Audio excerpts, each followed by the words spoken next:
តែក៏ដូចជាមានជាប្រវល់បន្តិចបាទប៉ុន្តែមិនដឹងថាបានចូលហើយឬនៅហើយសូមជម្រាបសួរលោកគ្រូមាសដូចបានអញ្ជើញចូលទេបាទបើអត់ទាន់ចូលទេខ្ញុំសូមបន្តទៅទៀតហើយយើងនឹងចាប់ផ្ដើមហើយនឹងចំណុចមួយទៀតដែរខាងគម្រោងគេនឹងក្រងបាទរៀបចំសិក្ខាសាលាតាក់ទងទៅនឹងការចាយវិថីវិការសម្រាប់សាលាដែលទទួលបានថវិកាឧបត្ថម្ភថ្មីជាពិសេសគឺសាលា Chip AS បាទនិយាយចំគឺសាលាដែលទើបតែទទួលបានថវិកាបំផុតសម្រាប់ពាក្យដាឆ្នាំនេះបាទពួកសាលាមុនគាត់ធ្លាប់ទៅចូលរួមសិក្ខាសាលាតាក់ទងទៅនឹងនីតិវិធីនៃការចាយវាយរួចរាល់ហើយបាទអញ្ចឹងយើងសាលាថ្មីអញ្ចឹងនៅក្នុងតំបន់មួយយើងនេះសម្រាប់សាលាដែលទទួលបានថវិកាបំផុតមានរហូតដល់102សាលាបាទ102សាលាហើយនៅក្នុងនោះគេបែងចែកទៅតាមខេត្តបាទដូចខេត្តបន្ទាយមានជ័យនោះមាន18សាលាបាទខេត្តបាត់ដំបងមាន25សាលាខេត្តពោធិ៍សាត់មាន24សាលាខេត្តកំពង់ឆ្នាំងមាន17សាលាហើយនៅខេត្តប៉ៃលិនមាន5សាលាខេត្តឧត្តរមានជ័យមាន13សាលាអញ្ចឹងសរុបទៅគឺ102សាលាបាទអញ្ចឹងការប្រជុំនេះយើងមានគោលបំណងចង់ឲ្យលោកស្រីរៀបចំឯកសារមួយចំនួនហើយកិច្ចការដែលយើងត្រូវជជែកគ្នានៅពេលនេះទី1គឺសម្រាប់ផ្សព្វផ្សាយលិខិតបទដ្ឋានផ្សេងជាពិសេសគឺលិខិតលេខ30និងលិខិតលេខ40ដែលត្រូវតែពិនិត្យមើលបានហ្មត់ចត់ក្នុងការចាយវាយចំណុចទី2គឺរយៈពេលនៃការចាយថវិកាយើងនឹងជម្រាបជូនបាទទាំងជីបទាំងជីប AS ហើយនឹងចំណុចទី3គឺតាក់ទងទៅនឹងការបំពេញទម្រង់បាទបែបបទក្នុងការរៀបចំឯកសារមួយចំនួនហើយនឹងទី4គឺតាក់ទងនឹងរបាយការណ៍ទូទាត់បាទតើការរបាយការណ៍ទូទាត់នោះយ៉ាងម៉េចបាទនេះជាគោលបំណងដែលយើងត្រូវចែកម្លែកបាទហើយតាមព័ត៌មានពីខាងនាយកដ្ឋានមជ្ឈមយើងឃើញថាក្រមនឹងបើកវគ្គនោះអាចមានភាពយឺតយ៉ាវអញ្ចឹងបានមានកិច្ចប្រជុំដើម្បីផ្សព្វផ្សាយលោកស្រីអាចដំណើរការមុនបដើបាទដែលអាចធ្វើទៅបានបាទឥឡូវឈានជើងចូលដល់កិច្ចការទី1តាក់ទងនឹងលិខិតលេខ30នេះតិចទៀតខ្ញុំនឹងបង្ហាញហើយបាទតាក់ទងនឹងលិខិត30នោះតាក់ទងនឹងការចាយវិថីវិការហើយនឹងលិខិត40បាទចំណុចទី2គឺរយៈពេលនៃការចាយវាយបាទការចាយវាយនេះយើងឃើញថាមាន2ករណីបាទករណីទី1សាលាដែលស្ថិតនៅក្នុងគម្រោងជីបបាទអញ្ចឹងលោកស្រីអាចកត់ទៅថានៅពេលដែលយើងធ្វើផែនការសកម្មភាពយើងនឹងកំណត់បង្គាប់ទៅតាមខែនីមួយបាទអញ្ចឹងសម្រាប់គម្រោងជីបយើងអនុញ្ញាតឲ្យចាយចាប់ពីខែឧសភានេះតទៅបាទរហូតដល់ខែតុលាបាទគម្រោងជីបបាទគឺអនុញ្ញាតឲ្យចាប់ពីខែឧសភាបាទរហូតដល់ខែតុលាបាទយើងអាចបញ្ចប់សគ្រប់នៅក្នុងការចាយវាយបាទសម្រាប់គម្រោង Chip AS បាទគឺចាប់ពីខែឧសភាដែររហូតដល់ខែវិច្ឆិកាឬក៏ខែធ្នូយ៉ាងយូរបាទអញ្ចឹងលោកស្រីខ្លះអាចតាំងត្រឹមខែវិច្ឆិកាអាចចាយចប់បាទបិទបញ្ជីក៏អាចធ្វើបានតែលោកស្រីខ្លះទេចាំដល់ខែធ្នូក៏បានដែរប៉ុន្តែធ្វើម៉េចឲ្យបញ្ចប់មុនឆ្នាំ2026អត់ឲ្យឆ្លងឆ្នាំទេសម្រាប់ Chip AS ក៏ដូចជា Chip ដែរប៉ុន្តែ Chip គឺពីខែឧសភាទៅដល់ខែតុលាបាទនេះចំណុចទី2ចំណុចទី3តាក់ទងនឹងទម្រង់បាទទម្រង់ផ្សេងដែលត្រូវបំពេញព្រោះតាមការផ្ដល់ព័ត៌មានពីខាងនាយកដ្ឋានយើងមានទម្រង់ដែលត្រូវបំពេញហើយយើងក៏បានប្រជុំផ្សព្វផ្សាយដូចជា2ដងដែរហើយតាក់ទងនឹងការប្រជុំបំពេញទម្រង់ហើយមកដល់ពេលនេះមិនដឹងថាបងដែលជាប្រធានការិយាល័យមជ្ឈមនឹងបានប្រមូលឯកសារដែលពាក់ព័ន្ធផ្ញើទៅនាយកដ្ឋានរួចរាល់ហើយឬមួយក៏យ៉ាងម៉េចខ្ញុំក៏អត់ដឹងព័ត៌មានទេមានតែបងដែលជាប្រធានការិយាល័យមជ្ឈមជាអ្នកសម្របសម្រួលបាទហើយយើងក៏បានប្រហែលខែមុនក៏យើងបានទៅសាលាសៀមរាបដែរតាក់ទងទៅនឹងកិច្ចការនឹងណាបាទប្រហែលជា ពួកយើងបានមានកិច្ចព្រមព្រៀងរវាងមន្ទីរជាមួយនឹងក្រសួងក៏ដូចជាជាមួយនាយកដ្ឋានក៏ថ្នាក់ដឹកនាំមន្ទីរក៏បានធ្វើហើយដោយភ្ជាប់ជាមួយនឹងសាលាឧបសម្ព័ន្ធចុះទៅជួយសាលាផ្ដល់ការវឹកហើយនិងសាលាទទួលការវឹកកិច្ចការនឹងប្រហែលជាមន្ទីរបានបញ្ជូនទៅនាយកដ្ឋានរួចរាល់ហើយប៉ុន្តែយើងនៅខ្វះឯកសារគាំទ្រពីសាលាដើម្បីឲ្យមន្ទីរដូចជាកន្លែងប្រជុំហ្នឹងប្រមូលពីសាលាបញ្ជូនទៅខាងនាយកដ្ឋានមជ្ឈមបាទខាងខ្ញុំក៏ប្រមូលបានអស់ហើយប៉ុន្តែអត់បានបញ្ជូនទៅដែរប៉ុន្តែយើងមានការអាប់ដេតមួយចំនួនទាក់ទងទៅនឹងការបដិឆេទនៃឯកចុះពាក្យស្នើសុំថវិកាក៏ដូចជាកិច្ចព្រមព្រៀងផ្សេងត្រង់កន្លែងនេះហើយបានមានកិច្ចប្រជុំនេះដើម្បីកែសម្រួលបាទសាលាខ្លះក៏បញ្ជូនមកក៏សូមអធិស្ឋានដែរគឺអាចមានការប្រែប្រួលណាទាក់ទងនឹងការចុះការបដិឆេទរវាងសាលានិងសាលាក្នុងការចុះកិច្ចព្រមព្រៀងជាមួយគ្នាបាទអញ្ចឹងជាកិច្ចបន្តខ្ញុំសូមអនុញ្ញាតឲ្យបង្ហាញទម្រង់បាទតាក់ទងនឹងទម្រង់ផ្សេងដែលលោកស្រីត្រូវបំពេញបាទលោកស្រីបានបំពេញរួចរាល់ខ្លះហើយបើខ្ញុំតាមខ្ញុំដឹងគឺបំពេញហើយនៅក្នុងតំបន់មួយយើងបានផ្សព្វផ្សាយប៉ុន្តែមិនដឹងថាខាងការឡាយមជ្ឈមនឹងប្រមូលពីសាលានឹងបានគ្រប់ហើយឬមួយយ៉ាងម៉េចបើសិនណាអត់ទាន់គ្រប់ទេយើងអាចពិនិត្យមើលឡើងវិញណាបាទអញ្ចឹងជាកិច្ចបន្តខ្ញុំសូមបង្ហាញទម្រង់ត្រួសទេហើយទម្រង់នេះខ្ញុំនឹងចប់ប្រជុំខ្ញុំនឹងតម្លាក់ជូនបាទទៅតាមការឡាយមជ្ឈមដើម្បីគាត់បន្តទៅដល់សាលាដើម្បីធ្វើកិច្ចការបានទាន់ពេលវេលាបាទ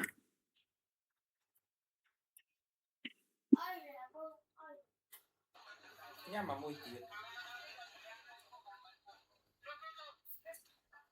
ឃើញខ្ញុំសេទេឃើញបងឃើញបាទអខាងមិញហៅវត្តណាស់ឆ្លើយឡាយទៅទឹកបងទឹកមិញអូចៃដនទៀតហៅទៅអាឡៃទេទៅទីលុយបងចរិតមិញអូខេខាងនេះបាត់ដំបងហើយជាបានចូលទេដល់គាត់ជប់ភារកិច្ចបាត់ដំបងណាបាទអូខេអញ្ចឹងខ្ញុំសូមបង្ហាញទម្រង់ត្រួសទេដើម្បីលោកស្រីពិនិត្យមើលឡើងវិញតាក់ទងទៅនឹងការបដិឆេទនៃការចុះពាក្យស្នើសុំថវិការវាងកិច្ចព្រមព្រៀងរវាងសាលានិងសាលាសម្រាប់មន្ទីរខ្ញុំអាចបានបង្ហាញទេដោយសារបងធានការឡាយមជ្ឈមគាត់បានរៀបចំ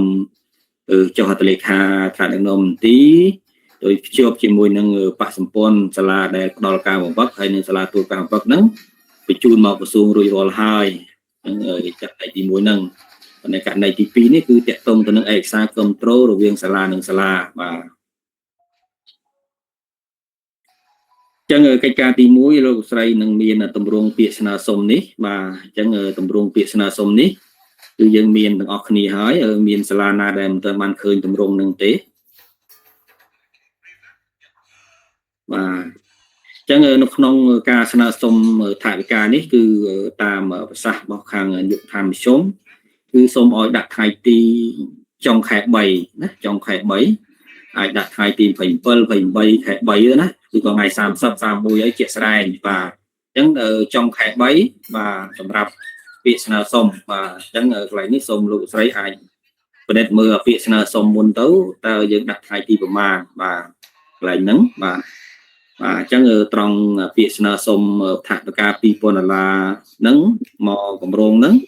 គឺសូមឲ្យដាក់ចុងខែ3ណាចុងខែ3 2026បាទអញ្ចឹងត្រង់កន្លែងនេះលោកស្រីអាចកត់ត្រាទុកដើម្បីយកទៅផ្ទៀងផ្ទាត់ឯកសារដែលយើងធ្វើពីមុនបាទអានេះជាបកសម្ព័ន្ធពាក្យស្នើសុំនៅក្នុងពាក្យស្នើសុំយើងមានបកសម្ព័ន្ធទី1បកសម្ព័ន្ធទី2ហើយនិងបកសម្ព័ន្ធទី3ទី4ហើយនិងទី5បាទអញ្ចឹងនៅក្នុងនេះយើងត្រូវមានឯកសារភ្ជាប់ដែរបកសម្ព័ន្ធទី1គឺ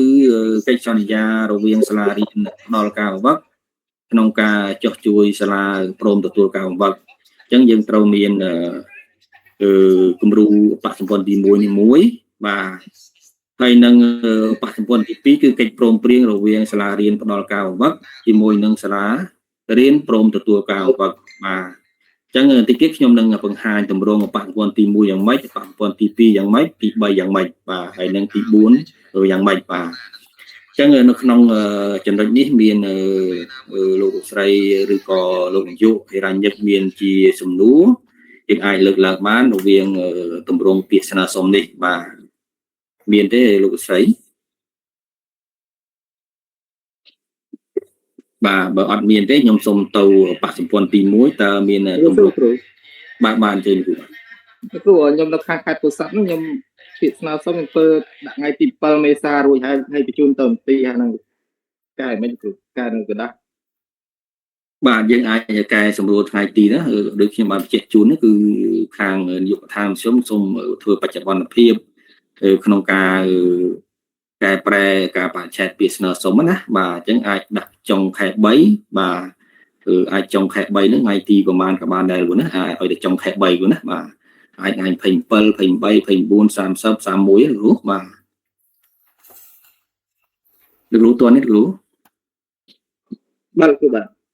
បាទ បាទអូខេអរគុណច្រើនបាទអញ្ចឹងយើងតទៅបច្ចុប្បន្នទី1បាទបច្ចុប្បន្នទី1អញ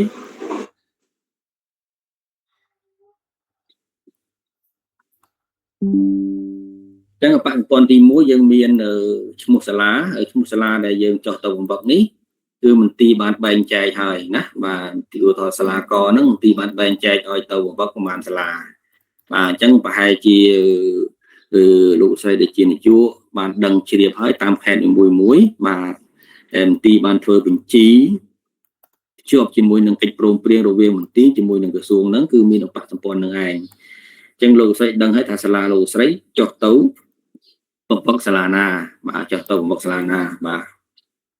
អញ្ចឹងយើងដាក់ថ្ងៃទីដូចគ្នាដែរអាចចុងខែ3បាទអាចថ្ងៃទីហ្នឹងអាចជាមួយនឹងថ្ងៃទីពាក្យស្នើសុំថវិកាដែរណាបាទយើងមានឈ្មោះសាលាដែលយើងចោះទៅបំផុតកិច្ចព្រមព្រៀងហ្នឹងដាក់ថ្ងៃទីជាមួយនឹងសាលាដែលត្រូវនឹងពាក្យស្នើសុំហើយសុំថវិកាដែរបាទនេះបច្ចុប្បន្នទី1ណាបាទដល់ពេលបច្ចុប្បន្នទី2នេះយើងចោះការបដិឆេទខុសពីកិច្ចបាទខុសពីពាក្យស្នើសុំមួយថ្ងៃបាទបើសិនតែយើងចុះស្នើសុំថ្ងៃទី30បាទអាចការចុះកិច្ចព្រមព្រៀងរវាងសាលានិងសាលានេះថ្ងៃ31ឬក៏ថ្ងៃ1មេសាណាហើយនៅក្នុងសាលានីមួយគឺចាចុះកិច្ចព្រមព្រៀងអត់ឲ្យដាក់ថ្ងៃដូចគ្នាទេបើសិនតែលោកស្រីចុះកិច្ចព្រមព្រៀងទទួលបំផុត3សាលាអញ្ចឹងលោកស្រីអាចចុះថ្ងៃខុសគ្នាឧទាហរណ៍ថាសាលាកមួយក៏ចុះកិច្ចព្រមព្រៀងជាមួយសាលា3សាលាអញ្ចឹងសាលាទី1ក៏ដាក់ថ្ងៃទី1មេសាទៅថ្ងៃទីសាលាទី2ឲ្យដាក់ថ្ងៃទី2មេសាទៅសាលាទី3ឲ្យដាក់ថ្ងៃទី3មេសាទៅបាទអញ្ចឹងការបដិឆេទនៃការចុះកិច្ចព្រមព្រៀងរវាងសាលានិងសាលាបាទការបដិឆេទគឺมันអាចឲ្យលើសពីថ្ងៃទី4ទេបាទថ្ងៃទី4មេសាបាទអញ្ចឹងអាចត្រឹមថ្ងៃទី4ទី3ទី2ទី1បាទតាក់ទងទៅនឹងកិច្ចព្រមព្រៀងរវាងសាលានិងសាលាទោះបីលោកស្រីទើបតែចុះទៅកិច្ចព្រមព្រៀងឥឡូវឬក៏ពេលនេះក៏ដោយណាឬក៏មិនទាន់ចុះក៏ដោយគឺសូមឲ្យថ្ងៃទីដាក់ដើមខែមេសាថ្ងៃទី1ទី2ទី3ទី4បាទអញ្ចឹងត្រង់កន្លែងនេះមានលោកស្រីជានាយកឬក៏លោកស្រីមានជាសំណួរឲ្យលើកឡើងបានបាទគ្រូខ្ញុំមានជាសំណួរតិចបាទខ្ញុំខាងឆ្លើយក្នុងកន្លែងសូមអរគុណពីវិជ័យពាក់ព័ន្ធនឹងបច្ចុប្បន្ន1ហើយនិងបច្ចុប្បន្ន2ដែលគ្រូបានដាក់នេះសម្រាប់សាលាខ្ញុំគឺខុសការបច្ចេកបាទហើយពិសេសថាខ្ញុំដាក់ក្នុងនាទីដើមខែមេសាហើយនឹងបច្ចុប្បន្ន2ខ្ញុំចុះពាក្យស្ដែងថ្ងៃ22មេសាខ្ញុំដាក់ថ្ងៃ22តែម្ដងហើយក៏បានបញ្ជូនទៅឲ្យថ្នាក់មន្ទីរហើយមិនដឹងថាមន្ទីរគាត់បញ្ជូនទៅនាយកដ្ឋានហើយសិននេះការប្រែគាត់តែមន្ទីរមិនទាន់បានបញ្ជូនទៅនាយកដ្ឋានទេបាទគ្រូអញ្ចឹងគ្រូអាចបាទអញ្ចឹងគ្រូអាចរៀបចំ បដាទៅរៀបចំមកហើយទៅដើម្បីបញ្ជូនមកមន្ទីរទៀតអញ្ចឹងមន្ទីរនៅពេលនេះខ្ញុំក៏បានអញ្ជើញគាត់ចូលរួមដែរខាងប្រទីមានជ័យបងខ្ញុំបានអញ្ជើញលោកធានកាឡៃភ្ជុំបងផាណាហើយនឹងខាងមន្ត្រីជំនាញលោកយ៉ាងច័ន្ទបាទក៏មិនដឹងថាគាត់បានចូលទេសូមជម្រាបសួរបងផាណា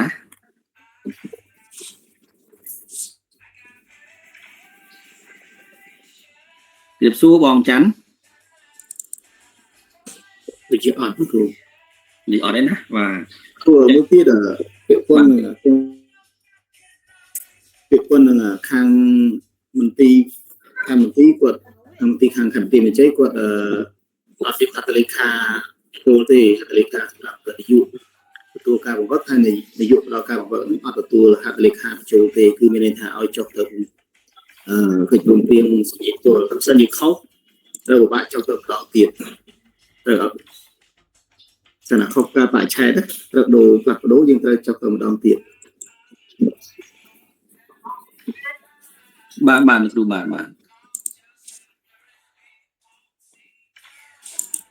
នៅពេលដែល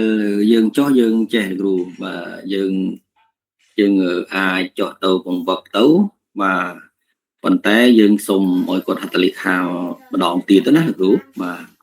យើងនៅក្នុងកម្មវិធីរបស់យើងបានន័យថាយើងអាចចុះទៅបង្វឹកចាប់ពីខែឧសភានេះតទៅរហូតដល់ខែតុលាសម្រាប់ជីបបាទខែឧសភាដល់ខែវិច្ឆិកាឬក៏ធ្នូអានឹងសម្រាប់ GPS បាទអញ្ចឹងបើសិនថាលោកស្រីបានចុះហត្ថលេខារួចរាល់ហើយមានការខុសឆ្គងឬក៏ខុសបច្ចេកទេសក្នុងការណែនាំពីមុនមកគឺយើងមានតែកែសម្រួលឯកសារនឹងទេគ្រូណាបាទគ្រូអរគុណច្រើនបាទគ្រូបាទគ្រូឆ្លាក់អត់រៀនចូលមកសអផងស្ដាប់មកគ្រូសូមម្ដងទៀតស្ដាប់សំឡេងអត់ស្ដាប់អត់បានគ្រូបាត់សំណួរអត់បានចង់និយាយថាសាលាដែលយើងទៅមិនសោះអត់រៀនចូលមកសខ្ញុំក៏បានថាគឺខ្ញុំក៏ហាក់ទៅបានន័យថាសាលាដែលយើងចុះទៅបង្វឹកនេះអត់មានសសយអត់មានកូកូសគ្រូណាបាទអត់ទៅមានកូកូសបាទយើងក៏អត់ទាន់បង្កើនណាបាទប្រថាអត់ទាន់បានសូមការគឺធ្វើទៅជាចូលទៅចោលមិនបានចឹងបាទអត់ទាន់បានពេលយើងចុះទៅចុះកិច្ចព្រមព្រៀងឬក៏បង្វឹកគាត់យើងជួយបង្កើតគាត់នៅពេលនឹងតែម្ដងទៅគ្រូបាទយើងពួកយើងមិនអាចនេះមានតែយើងឆ្នៃទេគ្រូកន្លែងហ្នឹងណាបាទយើងបត់បែនទៅតាមស្ថានភាពជាក់ស្ដែងបាទបាទបងអូសុខសប្បាយបងបាទសុខសប្បាយចង់សួរមួយទាក់ទងទៅនឹងការចុះបង្វឹកនេះខ្ញុំចង់សួរសមាជិកភាពដែលចុះបង្វឹកយើងរៀបចំក្នុងសាលាយើងអូមកមាន8នាក់អីចេះហើយការចុះនោះទាមទារទី1មានលិខិតទេសនាមែនទេបាទបងទី2ផែនការដែលយើងចុះបង្វឹកបាទបងហើយវាមានបញ្ហាទាក់ទងទៅនឹងការចាយលុយនឹងគឺតាក់ទងទៅនឹងអ្នកចោះនិងអ្នកមិនចោះអញ្ចឹងអ្នកក្នុងការចោះបើតាក់ទងទៅនឹងមន្ទីរបើមន្ទីរគាត់អត់ចោះហើយគឺទាមទារចោះអវត្តមានបានអត់ហើយមួយទៀតត្រូវការបើកលុយឲ្យគាត់អត់អានេះដែលជាបញ្ហានៅសាលាខ្ញុំណាអញ្ចឹងសាលាខ្ញុំវាការចោះវាគ្រប់ចំនួនម្ដង4នាក់ដល់ពេលមន្ទីរគេថាដាក់ឈ្មោះគាត់ផងដល់ដាក់មិនកើតអញ្ចឹងពងទៅនឹងគាត់ថាអត់មានឈ្មោះគាត់អញ្ចឹងដាក់កុហកបើគាត់អត់ចោះផងបាទបងហ្នឹងហើយអរគុណច្រើននៅតិចទៀតដល់កន្លែងបាក់សម្ព័ន្ធទី4ណាបងចាំមើលដល់កន្លែងនេះខ្ញុំនឹងបញ្ជាក់ជូននៅកាន់ច្បាស់ណាបងណាបាទអរគុណច្រើនមកអរគុណមកគ្រូប្រធានសួរតិចបាទគ្រូប្រហែលជាខ្ញុំស្ដាប់អត់ទាន់មិញទឹមវាសេវាវារៀងខ្សោយទឹមភ្ជាប់ប្រហែលជា5នាទីមុនគូសុំសួរកន្លែងទី1បកសម្ព័ន្ធទី1កិច្ចសន្យាហ្នឹងគ្រូដាក់ថ្ងៃទីប្រមាណហើយកិច្ចព្រមព្រៀងលោកគ្រូមិញបញ្ជាក់រួចដាក់ដើមខែមេសា ប៉ាសពតទី2 1 2 3 4ចុះកិច្ចសន្យានឹងប៉ាសពតទី1ជួយបញ្ជាក់ម្ដងទៀតអរគុណគ្រូ បាទអរគុណច្រើនលោកគ្រូបច្ចុប្បន្នទី1នេះដោយពាក្យស្នើសុំថវិកាដែរលោកណាពាក្យស្នើសុំថវិកាលោកគ្រូដាក់ថ្ងៃទីប្រហែលបាទអញ្ចឹងកិច្ចព្រមព្រៀងបច្ចុប្បន្នមួយដាក់ថ្ងៃទីប៉ុណ្ណឹងដែរគាត់ណាឧទាហរណ៍ថាលោកគ្រូដាក់ថ្ងៃទី30ឬក៏ថ្ងៃទី28ឬ29ខែមីនាបាទអញ្ចឹងនៅក្នុងបច្ចុប្បន្នទី1ក៏ដូចគ្នាដែរគ្រូបាទព្រោះនេះយើងធ្វើតែសាលាយើងណាយើងធ្វើពាក្យស្នើសុំទៅវាភ្ជាប់ជាមួយនឹងស្រាប់យើងអាចធ្វើតែពេលថ្ងៃតែមួយបានណាបាទហើយឡែកសម្រាប់បច្ចុប្បន្នទី2បាទអញ្ចឹងយើងអាចខុសគ្នាមួយថ្ងៃមកបាទទៅតាមបើសិនថា3សាលាគឺខុសគ្នាទាំង3សាលាទី1ដាក់ថ្ងៃទី1មេសាទៅសាលាទី2យើងដាក់ថ្ងៃទី2មេសាទៅថ្ងៃទីសាលាទី3ដាក់ថ្ងៃទី3មេសាទៅធ្វើម៉េចត្រឹមថ្ងៃទី4មេសាទេគ្រូណាបាទលោកគ្រូតន់គ្រូណាបាទគ្រូអញ្ចឹងទី2អបសម្ព័ន្ធទី2និងទី3ហ្នឹងត្រូវដាក់ថ្ងៃដូចគ្នាគ្រូប្រហែលយើងទៅសាលាកហ្នឹងយើងចុះថ្ងៃទី2នៅក្នុងអបសម្ព័ន្ធទី2ហើយសាលាហើយបច្ចុប្បន្នទី3ហ្នឹងសាលាកដែរដាក់ថ្ងៃទី2ដែរអញ្ចឹងមែនគ្រូនៅក្នុងបច្ចុប្បន្នទី2វាមានចេះគ្រូបច្ចុប្បន្នទី2តកតងនឹងកិច្ចព្រមព្រៀងនេះគឺសាលាកសាលាលេខ1លេខសាលាកហ្នឹងប្រើតែមួយទេប្រើបច្ចុប្បន្នទី2តែមួយទេគ្រូណាចាគ្រូចុះទៅយើងមិនមានកិច្ចព្រមព្រៀងមួយហើយនឹងក្នុងបច្ចុប្បន្នទី3ក៏ត្រូវមានមួយដែរនៅក្នុងសាលាអញ្ចឹងអាហ្នឹងដូចគ្នាគ្រូកិច្ចបានន័យថាបច្ចុប្បន្នទី2និងទី3យើងចុះទៅសាលាណាឧទាហរណ៍ចុះថ្ងៃទី1បាទសាលាកចុះថ្ងៃទី1បច្ចុប្បន្នទី2ក៏ចុះថ្ងៃទី1ហើយបច្ចុប្បន្នទី3ក៏ចុះថ្ងៃទី1ព្រោះយើងចុះតែមួយសាលាព្រមគ្នាណាគ្រូបាទចង់សួរឡើងហ្នឹងគ្រូបាទអរគុណច្រើនអូខេហ្នឹងអរគុណច្រើនលោកគ្រូមានអីទៀតឃើញលោកគ្រូបរិទ្ធលើកដៃទៀតបានជើញលោកគ្រូបាទគ្រូចង់សួរទៅតាមបច្ចុប្បន្នទី2ហ្នឹងគ្រូកន្លែងបាទនេះបច្ចុប្បន្នទី2ខ្ញុំមកបើបាទនេះពុំបើគ្រូគ្រូចូលទៅកន្លែងនេះទេគ្រូបាទតារាងនឹងក្រោមទៅគ្រូនេះគ្រូដូចអត់ទេគ្រូទៅលើទីនេះតារាងមុខជានេះបាទឆ្នាំនេះខាងទីអប់រំខេត្តពោធិ៍សាត់ដាក់ចុះសង្វាក់ទៅដល់សាលាបឋមទេណាគ្រូអាហ្នឹងរឿងថ្មីហើយតើតើនឹងនីតិវិធីលើមុខជាកាត់លោកគ្រូបន្តិចប៉ុន្តែនៅមាននៅក្នុងបញ្ជីដែលសាលាដែលមន្ទីរបានរៀបចំកិច្ចព្រមព្រៀងជាមួយក្រសួងអត់អាបញ្ជីនោះគ្រូមានសាលាបឋមអត់មានតែលោកគ្រូនៅពោធិ៍សាត់បើមានចេះគ្រូអត់អីទេយើងបត់បែនទៅតាមកម្រិតឬក៏មូលដ្ឋានឬក៏ភូមិសិក្សាអញ្ចឹងផ្នែកបឋមបាទផ្នែកបឋមមុខជាគោលគឺមានតែភាសាខ្មែរហើយនឹងគណិតទេអញ្ចឹងបើសិនតែគ្រូចុះកិច្ចព្រមព្រៀងជាមួយនឹងផ្នែកបឋមអញ្ចឹងលោកគ្រូអាចលុបរូបវិទ្យាចេញទៅយើងទុកតែភាសាខ្មែរហើយនឹងគណិតគ្រូណាលោកគ្រូតើនេះគ្រូបាទតឡើងហ្នឹងគ្រូបាទអូខេហើយមួយទៀតតើតើនឹងកិច្ចការបង្វឹកយើងដែលចង់ទៅបឋមអញ្ចឹងអាហ្នឹងអាចជួបឧបសគ្គដឹងគ្រូយើងអត់សូវយល់ការងារបឋមឲ្យទៅបង្វឹកគេនេះទៀតហ្នឹងអត់មានការណែនាំឲ្យបន្ថែមទៀតទេគ្រូនឹងអត់អីទេតាក់ទងបឋមមានតែដូចតែយើងនេះគឺអាបាលកិច្ចទាំង6របស់យើងទី1គាត់នាំគាត់ធ្វើតេស្តទី2នាំគាត់ធ្វើផែនការសិស្សផែនការគ្រូហើយនឹងការបង្កើតគណៈកម្មការគ្រប់គ្រងថ្នាក់រៀនសាលារៀនហើយនឹងកិច្ចព្រមព្រៀងតែប៉ុណ្្នឹងទេលោកគ្រូណាបាទហើយនឹងការប្រជុំទៅតាមណាហ្នឹងហើយបើសិនតែគ្រូចង់បានតម្រង់ផែនការសិស្សផែនការគ្រូហើយនឹងគណៈកម្មការផ្នែកបឋមកិច្ចព្រមព្រៀងផ្នែកបឋមយ៉ាងម៉េច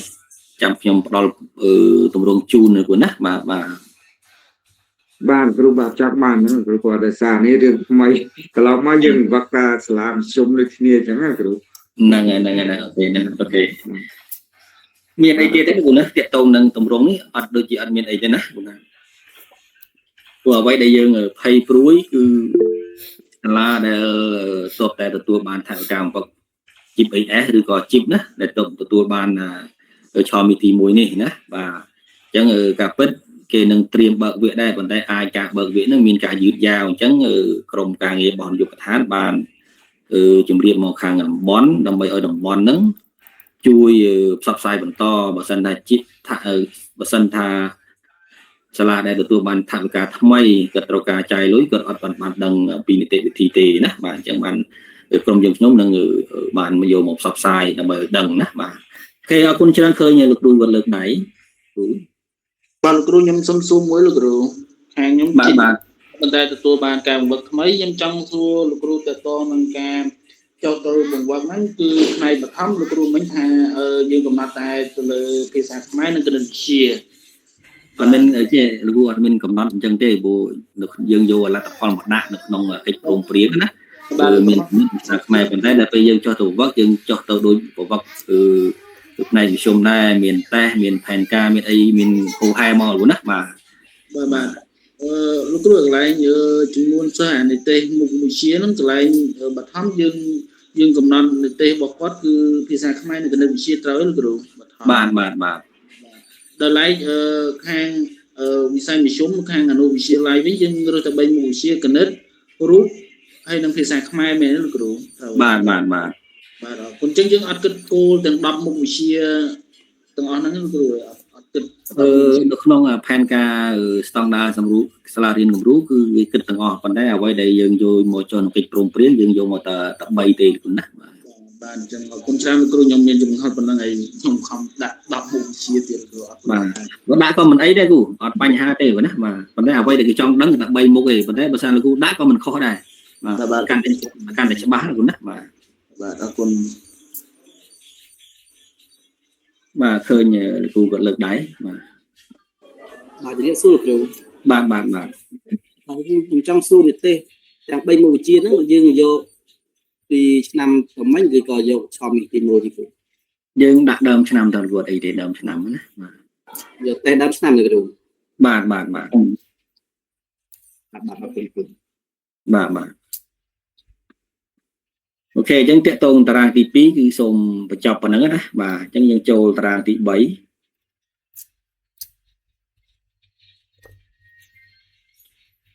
នេះតារាងទី3ដែលលោកគ្រូគាត់សួរថាថ្ងៃទីចុះប្រមាណអញ្ចឹងតារាងទី2និងតារាងទី3នៅពេលដែលចុះទៅសាលាកបាទគឺកាលបរិច្ឆេទដូចគ្នាណាដូចគ្នាទេណាបាទការបច្ឆេទដូចគ្នាទេគ្រូតន់ហ្នឹងណាបាទអញ្ចឹងខ្ញុំតារាងទី3ខ្ញុំអត់បានបញ្ជាក់ជូនទេគ្រាន់តែការប្រជុំនេះគឺមកអាប់ដេតការបច្ឆេទឡើងវិញណាបាទព្រោះមិនថាខេត្តគេខេត្តខ្ញុំទេគឺគាត់បានចុះហត្ថលេខាជាក់ស្ដែងបាទគាត់ទៅបញ្ចុះគាត់ដាក់ឲ្យទីចុះជាក់ស្ដែងណាបាទទៅបញ្ចុះចុងខែ4ដាក់ខែ4ទៅចុះខែឧសភាដាក់ខែឧសភាទៅបាទអញ្ចឹងទោះបីគាត់ចុះពេលណាក៏ដោយសូមរក្សាការបច្ឆេទនេះគឺក្នុងសប្តាហ៍ទី1ខែមេសាត្រឹមថ្ងៃទី4ទី3ទី2ទី1មកណាហូហែមរហូតដល់ចុងខែ3បាទអញ្ចឹងត្រង់កន្លែងនេះលោកគ្រូនិគ្រូមានអីចូលរួមទៀតទេបើមានទេយើងចូលទៅបកសម្ព័ន្ធទី4ណា សូមទោសលោកគ្រូខ្ញុំសូមលោកគ្រូបញ្ជាក់ការបច្ឆេទកន្លែងបកសម្ព័ន្ធទី2និងឧបសម្ព័ន្ធទី3កាលពីខាងដើមខ្ញុំដូចជាស្ដាប់ប្រសាសន៍លោកគ្រូថាបើយើងចុះសាលា2ការបរិច្ឆេទនេះយើងចុះពីថ្ងៃទី1ទី2ទី3ទី4ប៉ុន្តែសាលាមួយត្រូវចុះមួយថ្ងៃហើយសាលាមួយទៀតត្រូវចុះថ្ងៃផ្សេងគ្នាដល់ប្រសាសន៍ចុងក្រោយរបស់លោកគ្រូថាការបច្ឆេទតែមួយអញ្ចឹងសូមលោកគ្រូបញ្ជាក់ឡើងវិញកន្លែងហ្នឹងផងគ្រូបាទសូមអរគុណ អរគុណច្រើនលោកគ្រូអរគុណអញ្ចឹងនៅក្នុងសាលា1មានបកសម្ព័ន្ធ2ក៏មានបកសម្ព័ន្ធ3ក៏មានបាទណាគ្រូណាបាទអញ្ចឹងនៅពេលដែលយើងយកកិច្ចព្រមព្រៀងឬក៏ចុះកិច្ចព្រមព្រៀងជាមួយគាត់គឺយើងមានតារាង2តារាងទី1គឺឧបសម្ព័ន្ធទី1សំទោសឧបសម្ព័ន្ធទី2នេះបាទអញ្ចឹងសាលាកត្រូវប្រើឧបសម្ព័ន្ធទី2នេះមួយបាទអញ្ចឹងឧបសម្ព័ន្ធទី2នេះសាលាកចុះថ្ងៃទី1មេសាអញ្ចឹងនៅពេលតារាងឧបសម្ព័ន្ធទី3បាទក៏ចុះថ្ងៃទី1មេសាដែរ បាទในសាលាកនោះគាត់ធ្វើពីរជាមួយគ្នានឹងតួនេះគ្រូណាធ្វើដំណើរគ្នានៅក្នុងថ្ងៃតែមួយហ្នឹងគ្រូតួនេះគ្រូ បាទតនគូតនបាទអរគុណបាទ បាទ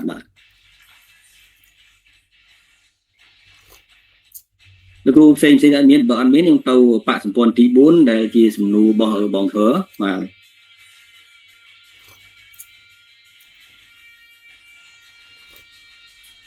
បាទអញ្ចឹងនៅក្នុងលិខិតបង្គាប់ការក្រមការងារនេះបាទអញ្ចឹងនៅក្នុងលិខិតបង្គាប់ការក្រមការងារនេះយើងអាចដាក់បានច្រើនគ្នាណាបាទនៅក្នុងបង្គាប់ការដូចយើងបងអ៊ំ7បងហើក៏បានបញ្ជាក់ជូនអញ្ចឹងនៅក្នុងកិច្ចប្រកបការនេះក្រមការងារខាងនាយកដ្ឋានគឺអាចថាត្រូវមានសមាជិកភាពថ្នាក់ដឹកនាំការិយាល័យនៅមន្ទីរបាទម្នាក់ឬក៏ពីរនាក់ទៅតាមស្ថានភាពជាក់ស្ដែងបាទអញ្ចឹងនៅក្នុងប្រកបការនេះគឺយើងហត្ថលេខាឲ្យលោកប្រធានមន្ទីរបាទអញ្ចឹងនៅពេលដែលសាលាបំពេញក្រមការងាររួចគឺត្រូវបញ្ជូនលិខិតប្រកបការទៅមន្ទីរដើម្បីមន្ទីរសូមហត្ថលេខាអញ្ចឹងក្រមការងារនេះយើងដាក់ប្រមាណក៏បានដែរក្រមការងារអាចដាក់10នាក់5-10នាក់ទៅតាមស្ថានភាពជាក់ស្ដែងបាទនេះថាក្រមការងារសម្រាប់ចុះទៅពង្វឹកប៉ុន្តែនៅពេលដែលយើងចុះទៅជាក់ស្ដែងបាទអញ្ចឹងនៅក្នុងអតិសញ្ញាមួយយើងចុះបានតែ4នាក់ទេណាបាទចុះម្ដងបានតែ4នាក់ទេហើយ4នាក់ហ្នឹងគឺជ្រើសរើសនៅក្នុងចំណោមក្រមការងារហ្នឹងឯងបាទជ្រើសរើសក្នុងចំណោមក្រមការងារទាំង10ឬក៏ទាំង15ទៅតាមស្ថានភាពរបស់សាលាដែលដាក់ជាក្រមការងារក៏ក្នុងបង្គាប់ការបាទកន្លែងហ្នឹងណាគ្រូបាទ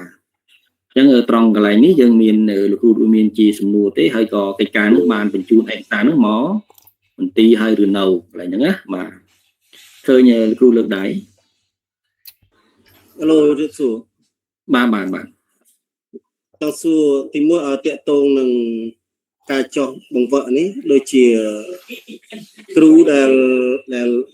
រៀនចប់បញ្ញត្តិតែគាត់បានបន្តទៅបញ្ញត្តិចិនខ្ពស់ទេគាត់ប្រឡងធ្លាក់អីណាធានអញ្ចឹងអាចដាក់ឈ្មោះគាត់ចុះបង្វឹកបានអាហ្នឹងអត់អីទេស្រាប់តែគណៈគ្រប់គ្រងយើងបើគាត់មានលទ្ធភាពឬក៏មានសមត្ថភាពបញ្ចូលគាត់ក្នុងក្រុមការងារទៅបើសិនតែគាត់អត់មានលទ្ធភាពទេអ្នកដែលបន្តគុណវុឌ្ឍគឺបានន័យថាមកជួយគាត់នៅក្នុងសាលាខ្លួនឯងហ្នឹងឲ្យគាត់មានសមត្ថភាពដែរបាទសាលាខ្លួនឯងត្រូវតែជួយខ្លួនឯងជួយបុគ្គលិកយើងនៅក្នុងអង្គភាពឲ្យមានសមត្ថភាពដើម្បីឲ្យគាត់ជួយបន្តទៀតណាជួយបន្តទៀតបាទហើយទី2តកតងនឹងចុះមិញចុះម្ដងបាន4នាក់ទៀតបាទចុះម្ដង4នាក់មែនណាបាទអរគុណបាទតិចទៀតខ្ញុំជូននឹងតម្រងលិខិតទិសនាមណាបាទអញ្ចឹងនេះជាតម្រងសម្រាប់លិខិតប្រកបការក្រមការងារសម្រាប់ចុះទៅបង្វឹកប៉ុន្តែនៅពេលដែលចុះម្ដងយើងបានតែ4នាក់ទេណាបាទឃើញលោកគ្រូលើកដៃបានជំរាបសួរគ្រូបាទលោកគ្រូខ្ញុំខាងវិទ្យាល័យប្រម៉ោយគ្រូបាទគ្រូជឿបាទគ្រូពាក់ព័ន្ធជាមួយលិខិតបង្គាប់ការហ្នឹងទស្សនាជាគណៈគ្រប់គ្រងក៏ដាក់គណនីចុះទៅបានហើយគ្រូអត់អីទេគ្រូបាទគ្រូថាតែនៅក្នុងឯកសារបំពេញលិខិតស្នើសុំឬក៏បានចំណាយមានហត្ថលេខារបស់គណនីបាទអាចជន់គ្នាជាមួយនឹងរបាយការណ៍អត់គ្រូអាហ្នឹងតកតងនឹងបាយការហ្នឹងលោកគ្រូខ្ញុំក៏អត់ច្បាស់ដែរតកតងនឹងជួនណាប៉ុន្តែសម្រាប់ក្រុមការងារគឺខ្ញុំថាអត់ជាបញ្ហាទេគ្រូណាបាទលោកគ្រូតនេះគ្រូ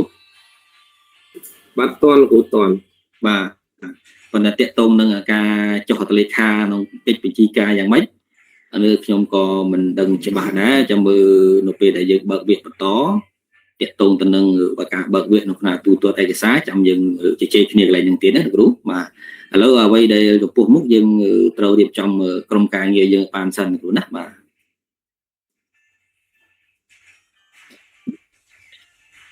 គ្រូមានអីទៀតទេអត់មានទេយើងទៅមួយទៀតណាបាទសម្រាប់ដោយឡែកខាងឧត្តមមានជ័យយើងមានគំរូផ្សេងពីនេះណាបាទខាងថ្នាក់ដឹកនាំទីក៏ទាមទារឲ្យមានគំរូក្រៅពីនឹងបាទ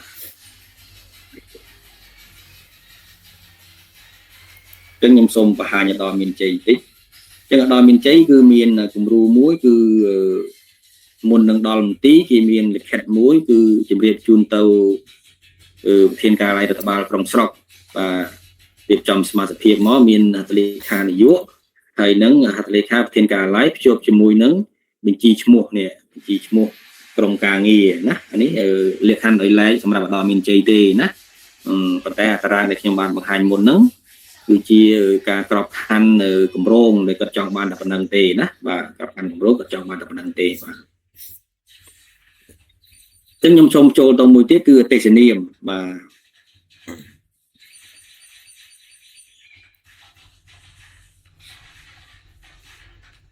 មានជាស្អីនេះសុំសួរមួយអាកន្លែង បាទ ថ្ងៃឡៃនោះដាក់ថ្ងៃទី1 ដាក់ដើមខែនោះចុងខែ3 ចុងខែ3អានេះដូចគ្នានឹងនេះណា បាទដូចនេះ គុំចា គឺសុំបញ្ជាក់តិចគ្រូមិញសេវារៀងយឺតនឹង slow បាទគូនជ័យ កន្លែងនេះគឺស្ដាប់អត់សូវបានកន្លែងហត្ថលេខានេះលើកមុនចង់និយាយថាខាងអ្នកដល់ប្រវត្តិដាក់ខាងស្ដាំទាំងអស់គ្រូ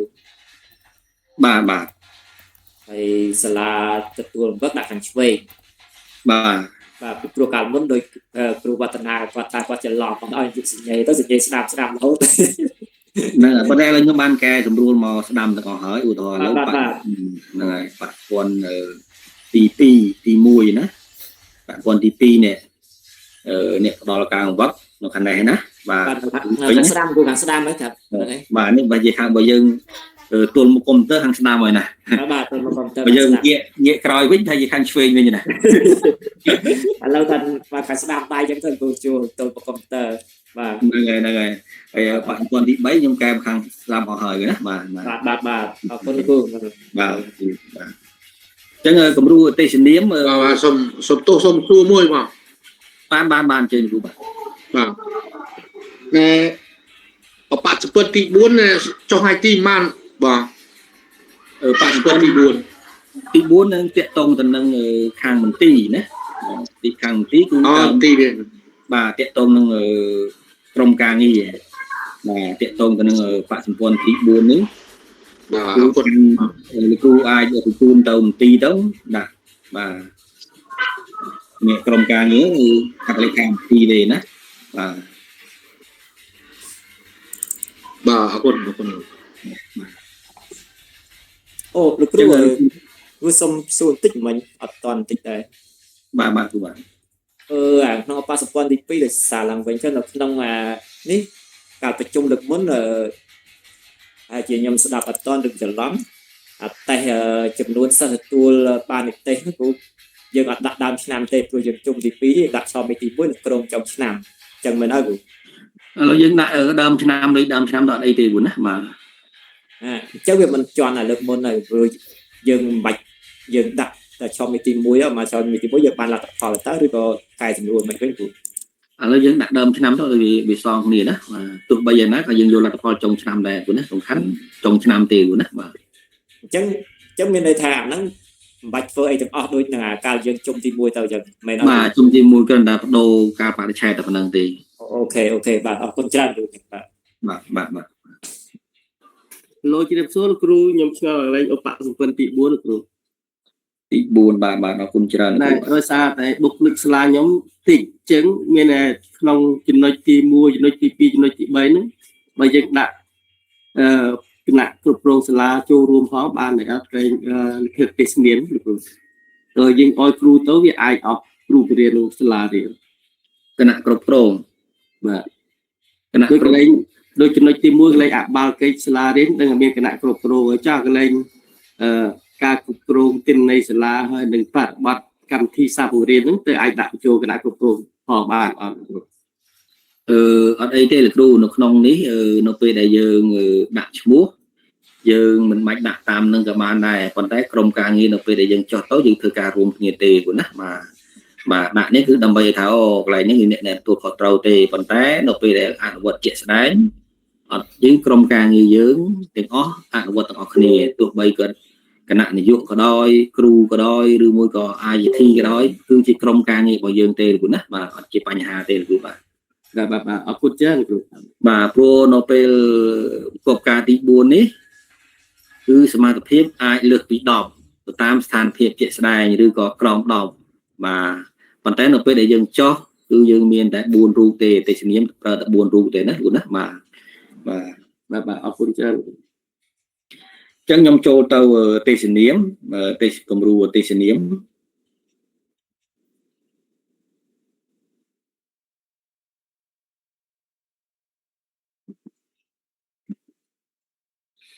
ប៉ុន្តែមុននឹងចូលគំរូទេសនាមខ្ញុំសូមទៅការបច្ឆេទថវិកាសិនណាបាទតកតងនឹងកម្មវិធីបាទអញ្ចឹងលោកស្រីត្រូវមានកម្មវិធីមួយបាទឧទាហរណ៍ថាពីខែគេថាកសាលាគម្រោងជីបពីខែឧសភាដល់ខែតុលាអញ្ចឹងលោកស្រីរាយទាំងអស់មកណានេះរាយទាំងអស់មកបាទក្រុមការងារយើងនៅក្នុងលិខិតប្រកបការទាំងប្រមាណយើងដាក់មកទាំងអស់មកកន្លែងនេះលោកគ្រូតួនេះគ្រូបាទដាក់ទាំងអស់មកនៅពេលដែលយើងរាយតាមសាលាយើងដាក់តែ4នាក់ទេជាផែនការរបស់យើងណា4នាក់ទេនេះឧទាហរណ៍ទៅសាលាថ្ងៃទីប្រមាណដែលចុះទៅបាទសាលាឈ្មោះអីគីឡូដីប្រមាណហើយក្រុមការងារចុះទៅនឹង4នាក់ហ្នឹងមានឈ្មោះអីបាទសាលាមួយទៀតដូចគ្នាដែរហូហែមកគូណាបាទអញ្ចឹងអានេះត្រូវមានជាប់ជាមួយនឹងដែរណាបាទហូហែមកហើយយើងមានផែនការថវិកាបាទយើងមានផែនការថវិកាមួយទៀតបាទ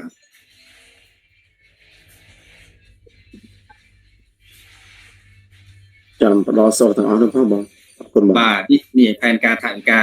អញ្ចឹងផែនការថវិកាយើងធ្វើមកសម្រាប់ត្រីមាសឥឡូវចូលខែឧសភានេះវាត្រីមាសទី2ណាបាទទី2យើងមានខែឧសភាខែមិថុនាហើយត្រីមាសទី3មានកញ្ញាមានកក្កដាសីហាកញ្ញាយើងអាចបង្កើតរោមួយទៀតមកថែមតុលាបាទសម្រាប់ខាងសាលាដែលស្ថិតនៅក្នុងគម្រោងជីបបាទប៉ុន្តែបើជីប AS យើងបត់បែនទៅតាមនឹងណាបត់បែនទៅតាមនឹងអញ្ចឹងយើងមានចំនួនសាលាហើយថវិកាចាយបាននេះគឺលោកស្រីធ្លាប់ធ្វើហើយណាបាទបើចូលឃើញណាបាទអញ្ចឹងថវិកាដែលបងដាក់ដល់ខែ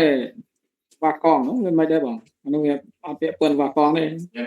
បាទអត់អីទេបងគេឲ្យចុះពីខែឧសភាទៅដល់ខែតុលាសម្រាប់គម្រោងជីបបើជីប AS រហូតដល់ខែវិច្ឆិកាឬក៏ខែធ្នូណាបាទកន្លែងហ្នឹងណាបាទក្នុងបាននេះដល់ខែ7ខែ8ខែ9យើងនៅតែចុះដដែលបងចាបាទបើយើងមានការងារត្រូវចុះហើយបើអានេះជាផែនការរបស់យើងណាបើជាក់ស្ដែងបាទតាមជាក់ស្ដែងទៅព្រោះផែនការយើងអាចមិនអាចធ្វើដូចផែនការបេះបិទបានទេវាបត់បែនទៅតាមស្ថានភាពជាក់ស្ដែងណាបងបាទជាងកន្លែងនេះអាចដាក់ទៅដល់ខែតុលាទៅណាបាទជាក់ស្ដែងបាទបត់បែនជាក់ស្ដែងទៅអញ្ចឹងលោកស្រីយកគំរូនោះទៅអាចមើលជាក់ស្ដែងទៅបាទអញ្ចឹងសម្រាប់គម្រោងឯកសារផ្សេងខ្ញុំសូមបញ្ជាក់ជូនប៉ុណ្ណឹងខ្ញុំទៅខាងទេសនាមបាទទេសនាមខ្ញុំដាក់បណ្ដាចេះបាទគ្រូសួរតិចបាទបានជឿនគ្រូបាទអញ្ចឹងផែនការនឹងផែនការថវិកាហើយនឹងក្រុមជំរាបសួរជំរាបមិញហ្នឹងពីរហ្នឹងអត់មានអីប្រែប្រួលដូចអត់មានអីប្រែប្រួលទេមានន័យថាដូចឆ្នាំតែមិញដែរអត់បាទដូចគ្នាបន្តិចទៀតខ្ញុំនឹងបង្ហាញជូនថាតើចុះទៅប្រមាណគីឡូត្រូវបានថវិកាប្រមាណគីឡូបានថវិកាប្រមាណហ្នឹងណាបាទបើដូចគ្នាយើងគ្រាន់តែកូពីផាសអញ្ចឹងខ្លាចវាមានប្រែប្រួលអញ្ចឹងអត់ប្រែប្រួលទេគ្រូដូចតែគ្នាទេហ្នឹងហើយយើងអូខេអញ្ចឹងក៏កូពីផាសហ្នឹងអាផែនការហ្នឹងបាទលោកគ្រូសុំសួរមួយសំណួរទៀតគ្រូបាទគ្រូលោកគ្រូសម្រាប់សាលាខ្ញុំជីប AS គ្រូហើយកន្លែងយើងការបែកខេត្តចំវឹកហ្នឹងត្រីមាសយើងដាក់ត្រីមាសខែឧសភាដាក់ត្រីមាសទីម៉ានយើងតថែមទៀតទៅគ្រូយើងគិតពីខែឧសភាដល់ខែធ្នូទៅឥឡូវតែយើងខ្ញុំនិយាយតែខែធ្នូចុះណាបាទអញ្ចឹងយើងកន្លែងផែនការថវិកាមិនគ្រូបន្ថែមរោយ៉ាងម៉េចដល់ខែធ្នូទៅគ្រូណាកន្លែងហ្នឹងណា ឬមួយក៏វាអាចវាវែងពេកឬគូធ្វើម្ដងមួយត្រីនេះក៏បានដែរអត់បញ្ហាទេគូណាឬគូតនេះគូ ជំរាបសួរគ្រូ បាទ គ្រូខ្ញុំសុំសួរមួយពាក្យប៉ុណ្ណាដែលយើងចុះចាប់ពីខែឧសភាដល់ខែតុលាតើយើងចាំចុះទាំងគ្រប់ខែនោះឬក៏យើងអាចចុះតែត្រឹម3ខែជាប់អីបានដែរគ្រូ បាទដូចខ្ញុំបានបញ្ជាក់យ៉ាងហ្នឹងបត់បែនទៅតាមស្ថានភាពរបស់លោកគ្រូប៉ុន្តែគោលការណ៍គេឲ្យចាយពីខែឧសភាទៅដល់ខែតុលាប៉ុន្តែលោកគ្រូថាចាយតែ3ខែអស់ទៅអត់អីទេណាបញ្ហាទេណាប៉ុន្តែគេទុកពេលវេលាឲ្យលោកគ្រូចុះរហូតដល់ខែតុលាព្រោះនេះគូណាបាទ អរគុណចា៎គ្រូ បាទ បាទជម្រាបសួរលោកគ្រូខ្ញុំឆ្ងល់មួយអាការធ្វើផែនការចាយថវិកាហ្នឹងបើឧបមាថាលុយយើងមាន8លានដល់ពេលយើងសរុបទៅយើងអស់8លាន2,000រៀលអញ្ចឹងទៅអត់អីទេឬមួយយ៉ាងម៉េច ព្រោះយើងមានលុយតែ8លានបើឲ្យលើស2000ហ្នឹងយើងកាត់កន្លែងណាទៅហ្នឹងកាត់កន្លែងប្រជុំកាត់កន្លែងអីទៅណាសេរីទៅមិនសេរីអស់ បាទអរគុណច្រើនលោកគ្រូ ព្រោះយើងលុយដល់កញ្ចប់ហ្នឹងលោកគ្រូមានលុយបន្ថែមឲ្យគ្រប់លើសហ្មង គេអរគុណច្រើនលោកអរគុណខ្ញុំគូសូម អនុញ្ញាតសួរមួយសិនលោកគ្រូខ្ញុំសួរខុសពីគ្រូមិញសូមសួរតិចលោកគ្រូសូមអធិស្ឋាន បាទគូជើ បើសិនជាផែនការចាយលុយចុះម្ដង4នាក់អញ្ចឹងយើងចុះទៅប្រកាសជាសល់លុយអាចសល់លុយ 40000 ហើយសាលាខ្ញុំដាក់ក្រោម40គីឡូអញ្ចឹងវាការសហួយការហូបចុកពី20000នឹងការធ្វើដំណើរ20000នឹងការហូបចុក 40000 អស់ 60000 អញ្ចឹងខ្ញុំប្រកាសជាធ្វើផែនការទៅប្រកាសជាសល់លុយ 40000 អញ្ចឹងលោកគ្រូសល់លុយ 40000 យើងអាចឆ្នៃប្រឌិតធ្វើមិនអស់ឬក៏មិនវិញរឿងនឹងសល់ 40000 យើងកាច់ខ្លាច់ទៅលេចតកើតតែមិនក៏នៅតែសល់អញ្ចឹងដែរគ្រូព្រោះឥឡូវយើងត្រូវដាក់ទៅពីជាប្រជុំវិញយ៉ាងម៉េចបើថាការប្រជុំគេឲ្យប្រមាណអញ្ចឹងហើយទៅពេលពួកខ្ញុំត្រូវធ្វើនោះសល់ 40000 គិតមិនវិញលោកគ្រូសូមអធិស្ឋានលោកគ្រូ បាទអរគុណច្រើនលោកគ្រូហ្នឹងហើយព្រោះយើងចាយមិនដែលចាយឥតខ្ចោះទេ 100% ទេវាអាចមានសល់បន្តិចបន្តួចណាបាទអូលោកគេគិតចូលដែរយើងអាចមកជាប្រជុំយើងអាចជាពុក2กระดาษឬក៏ទិញទឹកទិញអីទៅក្នុងកាយប័ណ្ណហ្នឹងគ្រូណាសល់ 40000 សល់ 30000 20000 នេះណាគ្រូបាទ អញ្ចឹងលុយសល់ 40000 នោះតែមិនឆ្នៃប្រឌិតថាទៅទិញគេអត់ចង់ឲ្យជាប់មែនតើណាលោកគ្រូហ្នឹងអញ្ចឹងឯងគ្រូ បាទច្បាប់វាចេះចង់ដល់ពេលយើងអនុវត្តជាក់ស្ដែងតែជួបហើយគ្រូណាបាទ អរគុណគ្រូអូខេអរគុណច្រើនលោកគ្រូនេះដូចមានអីចូលរួមនេះគ្រូបាទអញ្ជើញលោកបាទលោកបាទអញ្ជើញគ្រូចុះបើយើងសល់យើងទុកទៅបានអត់គ្រូចុះ 3-40000 ហ្នឹងឲ្យបាទយើងអាចបូកបន្តយើងអាចសង់បន្តបាទបូកបន្តទៅឲ្យបាក់ ហ្នឹងហើយវាមានវិធីសាស្ត្របន្តយើងចាយមិនដែល 100% ទេយើងអាចថាចាយទៅវា8លានចាយសល់បាទ 20000 30000 ចាំដល់ពេលថាការចាំអត់ក្រោយឬចាំទៅណាហ្នឹងហើយប៉ុន្តែបើយកល្អវាអាចចាយបានអស់ចាយទៅកុំឲ្យវាសល់ណាហ្នឹងហើយវាមិនអស់ទេប៉ុន្តែចុងឆ្នាំវា 0% ហើយសមបន្តលអូខេអរគុណច្រើនលោកគ្រូដោយមានឲ្យចូលរួមនេះមុននឹងទៅមួយចំណុចទៀត បាទអរគុណបងហ្នឹងហើយជំរាបសួរលោកគ្រូទាំងអស់គ្នាសួរពីចម្ងាយខ្ញុំមានដោយនៅមន្ត្រីនយោបាយខ្ញុំ សិក្សាយ៉ាងទូទៅហ្នឹងខ្ញុំចូលតាំងពីម៉ោង 8 កន្លះដែរប៉ុន្តែបន្ទប់ជាទៀតពេកទៅចូលរួចដល់ម៉ោង 9 មិនបានចូលហើយនៅនេះតំបន់ 3 កំពុងប្រជុំដែរតាំងម៉ោង 8 កន្លះដូចគ្នាប៉ុន្តែតំបន់ 2 ចូលអត់100ហ្នឹងយើង 150 នាក់អីអញ្ចឹងចូលរួចជិត 9 បានចូលបានអរគុណហើយតំបន់ 1 ចូលរួមបានស្រាក់ស្រាំមែនតើសូមសរសើរមែនតើតាំងឲ្យទៅប្រជុំ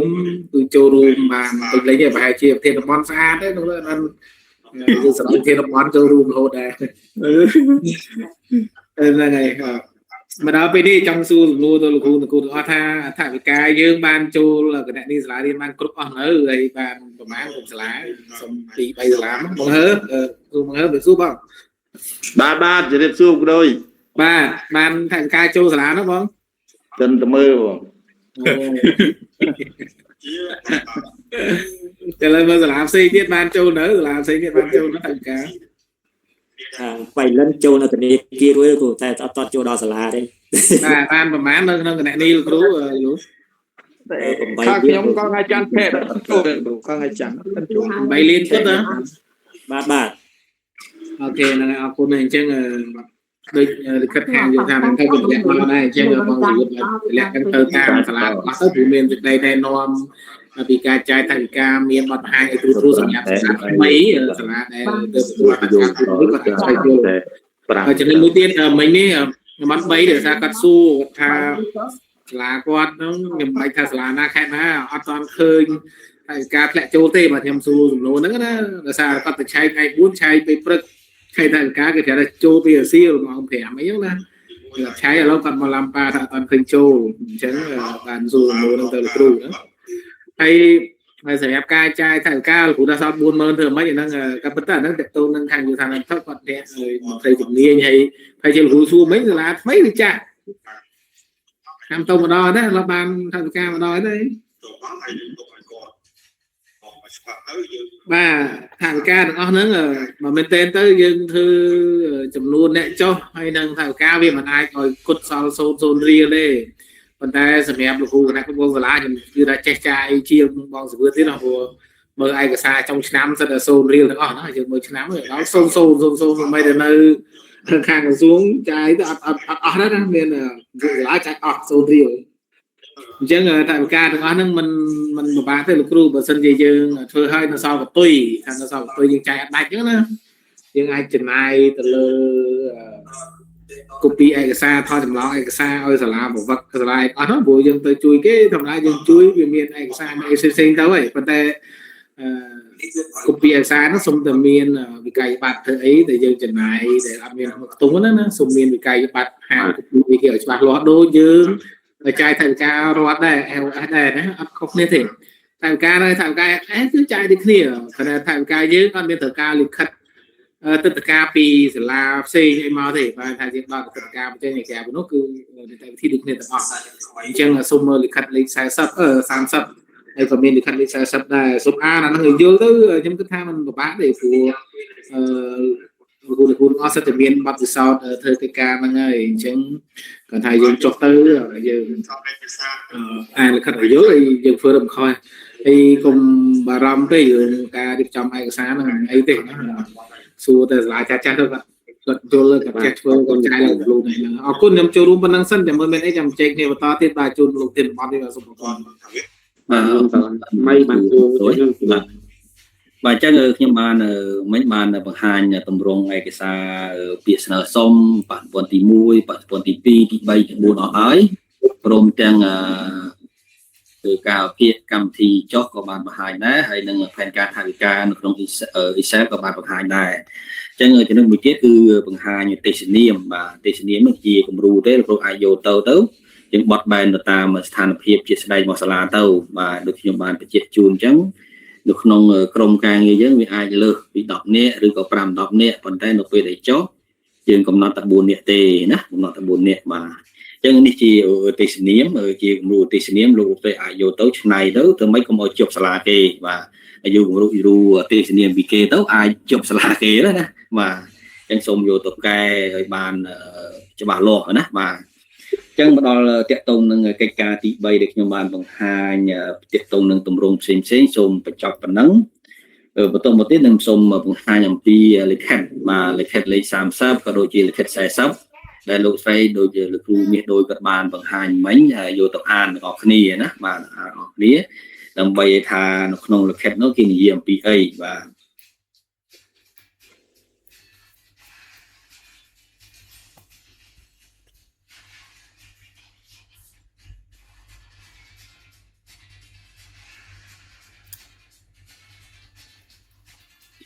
បាទនេះជាលិខិត30តងទៅនឹងការចាយថវិកាអញ្ចឹងនៅក្នុងលិខិត30ក៏គេបានបញ្ជាក់ជូននេះបាទសូមបញ្ជាក់កន្លែងនេះគឺក្នុងការចាយវាគឺក្រោម20គីឡូបានតែសាលាដែលយើងចុះទៅវឹកក្រោម20គីឡូគឺថវិកាយើងទទួលបាន20000រៀលទេក្នុងម្នាក់ណាបាទហើយលើសពី20ដល់40ហ្នឹងគឺបាន60000បាទក្នុងម្នាក់ហើយលើសពី40គីឡូគឺបាន136,000បាទនេះជាការចាយវាយថវិកាបាទ ចឹងលោកស្រីយកទៅជាពិសេសគឺផ្នែកហិរញ្ញិកព្រោះនៅក្នុងកិច្ចប្រជុំនេះក៏មានផ្នែកហិរញ្ញិកខ្ញុំបានជម្រាបជូនឲ្យលោកគណៈនាយកហ្នឹង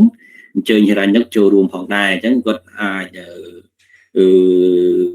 យល់ច្បាស់អំពីនីតិវិធីនៃការចាយហើយឯកសារយ៉ាងម៉េចនេះបាទក្នុងឯកសារនេះតិចទៀតខ្ញុំនឹងបង្ហាញគំរូឯកសារសម្រាប់ក្នុងមួយអទេសនាមតើយើងត្រូវមានឯកសារខ្លះខ្ញុំជាសំណាក់មួយដើម្បីលោកស្រីយកទៅអនុវត្តព្រោះការអនុវត្តវាមិនបានឥតខ្ចោះដូចគ្នាទេវាអាចមានលំអៀងទៅតាមស្ថានភាពរបស់សាលារបស់ខេត្តនីមួយៗបាទអញ្ចឹងតកតងនឹងលិខិតលេខ30នេះខ្ញុំបង្ហាញតែប៉ុណ្្នឹងទេមួយទៀតយើងមានលិខិតលេខ40បាទ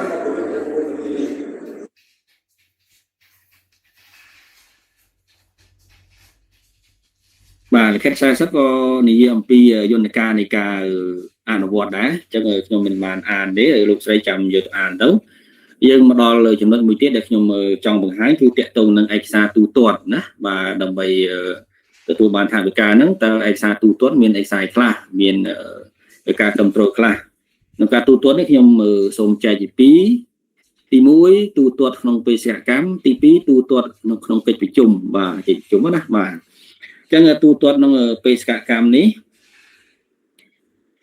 ឯកសារទី1គឺពាក្យស្នើសុំណាបាទស្នើសុំជាថវិកាមកបាទយើងមានពាក្យស្នើសុំនេះមួយយើងមានបានចំណាយបាទហើយនឹងមានតារាងទូទាត់ថវិកានេះបាទតមកទៀតយើងមានទេសនាមបាទទេសនាមហើយនឹងមានរបាយការណ៍បាទដែលយើងចុះហើយតម្រងរបាយការណ៍នេះក៏យើងមានជាតម្រងឲ្យលោកស្រីបំពេញដែរព្រោះតម្រងរបាយការណ៍នេះយើងបានពីខាងយុគឋានមជ្ឈមដែររៀបចំដោយលោកមាសដូចដែរយើងមានវត្ថុបំណងមានសកម្មភាពមានផែនការបន្ទាប់ទៀតបាទយើងមានតម្រងខ្លីៗដើម្បីឲ្យលោកស្រីបំពេញបាទហើយបន្ទាប់មកទៅយើងមានបជីវត្តមានដែលចុះបាទអញ្ចឹងនេះឯកសារសម្រាប់ទូទាត់ក្នុងការចុះទៅបេសកកម្មគឺមានតែប៉ុណ្្នឹងទេណាបាទសាលាខ្លះអាចមានលើសហ្នឹងប៉ុន្តែយើងអាចថាប៉ុណ្្នឹងអាចគ្រប់គ្រាន់ហើយណាអាចថាទទួលយកបានហើយបាទទាក់ទងទៅនឹងការទូទាត់ថវិកាបាទ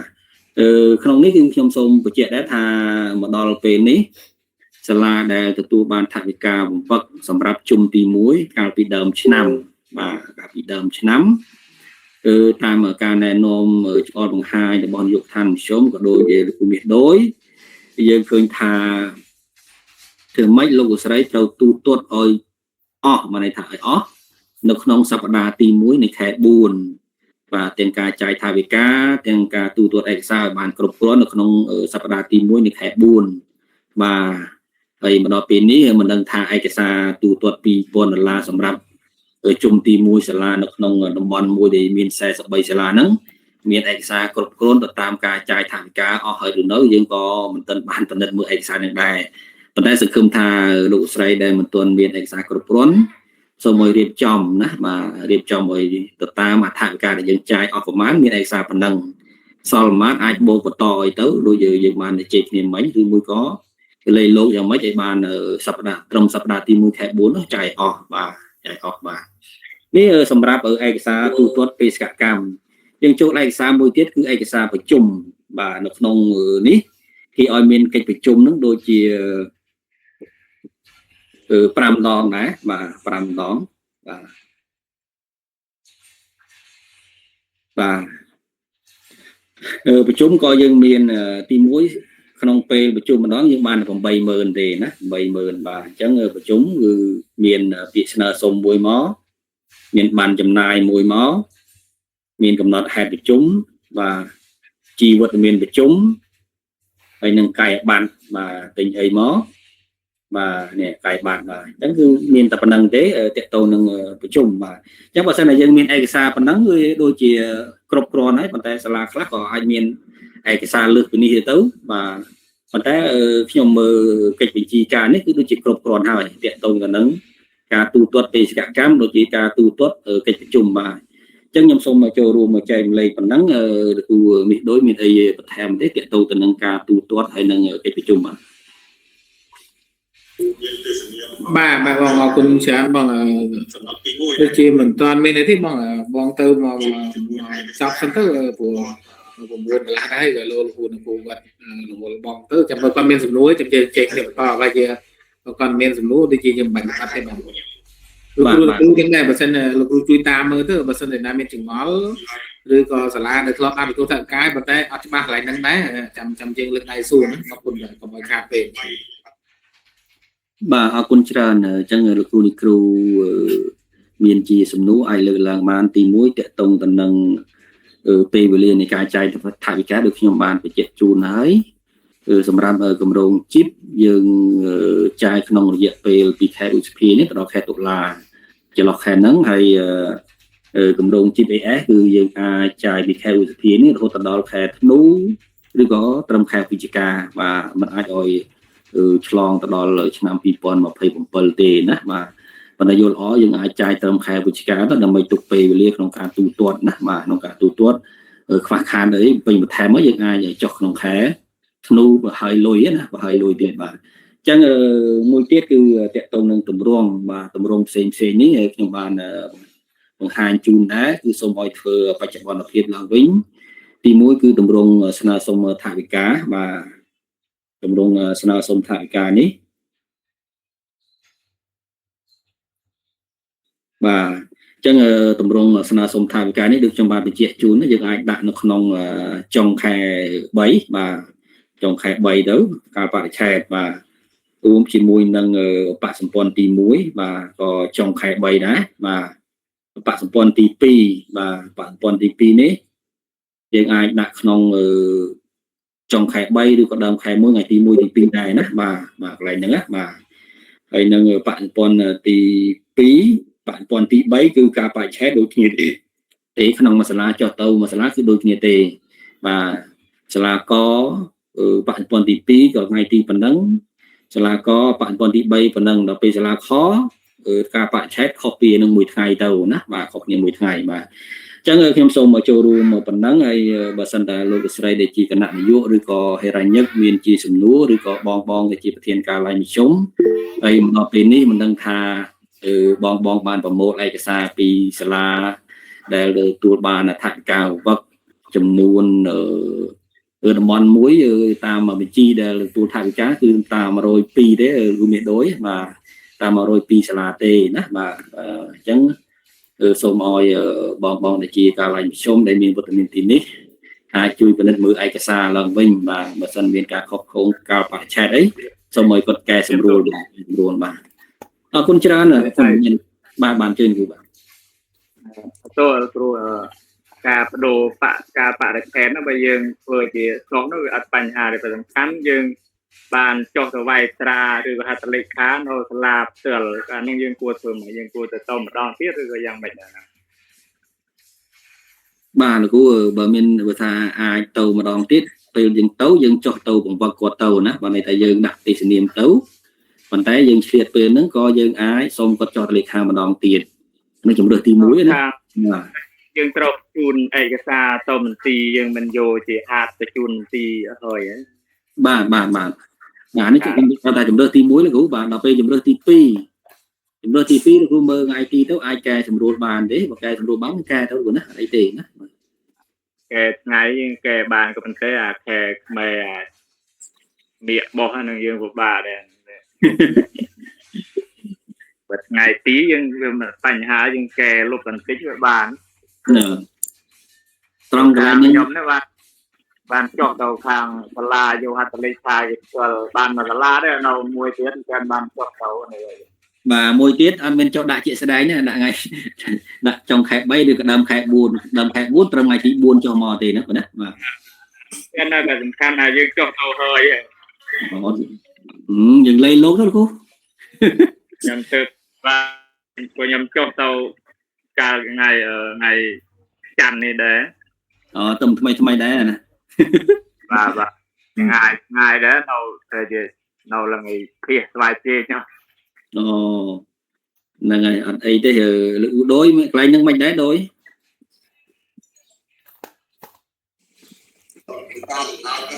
តែតងការបរិច្ឆេទហ្នឹងត្រូវធ្វើគ្រូសាលាគាត់ក៏ដាក់ថ្ងៃប៉ុន្មានហើយលោកគ្រូដូចជា24ខែមេសាខែមិនខែនាទី24ខែមេសា បាទ តាមមកគួរដៅដែលគ្រូបានបញ្ជាក់មិញហើយជាងចង់តែខែ4ថ្ងៃទី1ទី2ណាខែខ្លះទី30ហ្នឹងអត់ត្រូវតាមគោលដៅរបស់គេណាក៏អញ្ចឹង តែជាក់ស្ដែងលោកគ្រូដាក់ថ្ងៃប៉ុន្មានហើយ ជា24មេសាឯងគ្រូ 24មេសា បាទ បាទ24មេសាលោកគ្រូធ្វើក្រោយបើយើងនិយាយពីឯកសារលោកគ្រូធ្វើក្រោយសំណើសុំថវិកាយើងធ្លាក់ហើយដោយសារតែកិច្ចព្រមព្រៀងមន្ទីរហ្នឹងក៏ធ្វើតាំងក្នុងខែ3អញ្ចឹងសាលាលោកគ្រូដូចបងសង្កេតថាអញ្ចឹងទៅលោកគ្រូទៅអាចធ្វើឡើងវិញទៅលោកគ្រូជួយសញ្ញាឡើងវិញទៅព្រោះអាដាមយកគម្រោងក៏ចុះហត្ថលេខាថ្ងៃទី4ខែ4ដែរណាថ្ងៃទី4ខែមេសាអញ្ចឹងបើយើងធ្វើក្រោយទៅវាដូចជាវាស៊ីគ្នាជាមួយនឹងឯកសារដែលយើងដាក់ជូនអាដាមយកគម្រោងយកចុះហត្ថលេខាអញ្ចឹងណាបើតាមទីមួយក៏ចុះពីខែ3មកអស់ហើយអញ្ចឹងនៅពេលដែលគាត់សម្ដែងថាជ្រើសរើសសាលាកខពងហ្នឹងហើយសាលាទាំងអស់ត្រូវធ្វើសំណើសុំថវិកាណាសំណើសុំថវិកាមកទៅភ្ជាប់ជាមួយនឹងកិច្ចព្រមព្រៀងរវាងសាលាប្រវត្តិហើយសាលាធ្វើការបង្វឹកផែនការថវិកាអីផ្សេងៗហ្នឹងណាភ្ជាប់ហ្នឹងមកបានគេតម្លាក់ថវិកាទៅប៉ុន្តែឥឡូវនេះយើងកូនកើតមុនអោយមកដល់ពេលនេះខ្ញុំមិនទាន់បានទទួលឯកសារបង្វឹកពីខេត្តណាមួយនៅឡើយទេអញ្ចឹងណាលោកគ្រូអញ្ចឹងបើសិនជាអាចក៏មើលលោកជួយសម្រួលឡើងតិចទៅអីទេឥឡូវគ្រូចាប់ដើមចុះទៅប្រវត្តិបានហើយនេះឥឡូវចុះចេញចូលទៅហ្នឹងទៅហ្នឹងចុះទៅលុយចូលហើយយើងចុះទៅធ្វើហ្នឹងឡើងវិញទៅលោកគ្រូហ្នឹងហើយចាំផ្ញើមកមន្ទីរក្រោយមក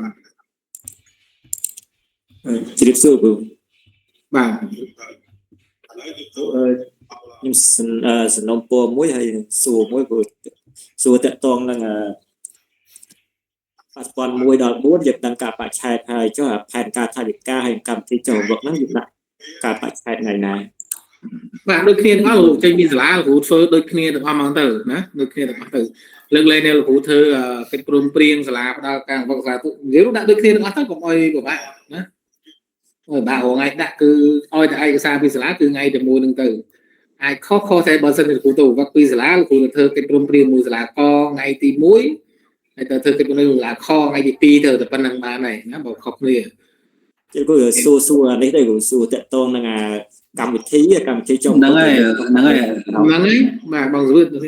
tới bằng vượt chưa rồi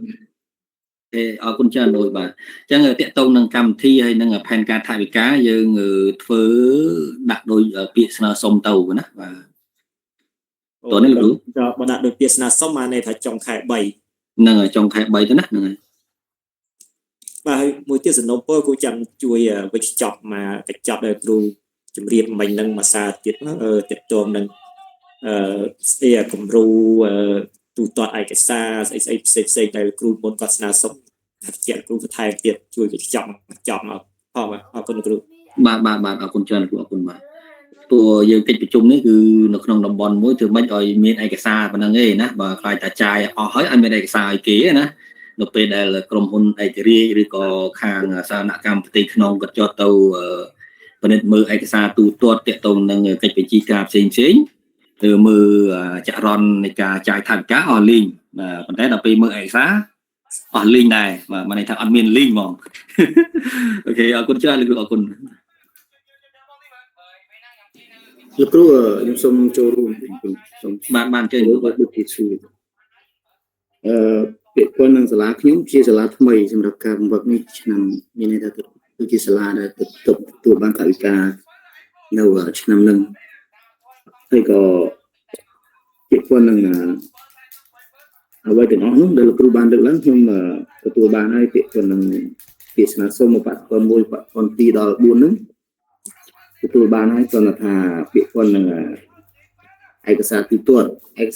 នោះលោកគ្រូបានជំរាបមិញខ្ញុំស្បទុកអស់ហើយក៏ប៉ុន្តែដោយសារតែពាក្យគាត់នឹងគំរូសូមលោកគ្រូជួយទម្លាក់ពួកសាលាខ្ញុំថ្មីអត់មានគំរូទេអញ្ចឹងសូមលោកគ្រូជួយទម្លាក់គំរូលិខិតពេទ្យនាមហើយនឹងពាក្យគាត់នឹងលិខិតផ្សេងៗដែលពាក្យគាត់នឹងការទូទាត់សូមលោកគ្រូជួយទម្លាក់ចូលនៅក្នុងក្រុមដើម្បីខ្ញុំបានទាញយកហើយជាពិសេសហើយនឹងការសកម្មភាព ហើយនឹងផែនការថវិកាខ្ញុំអត់ទាន់មានគម្រោងសោះទេ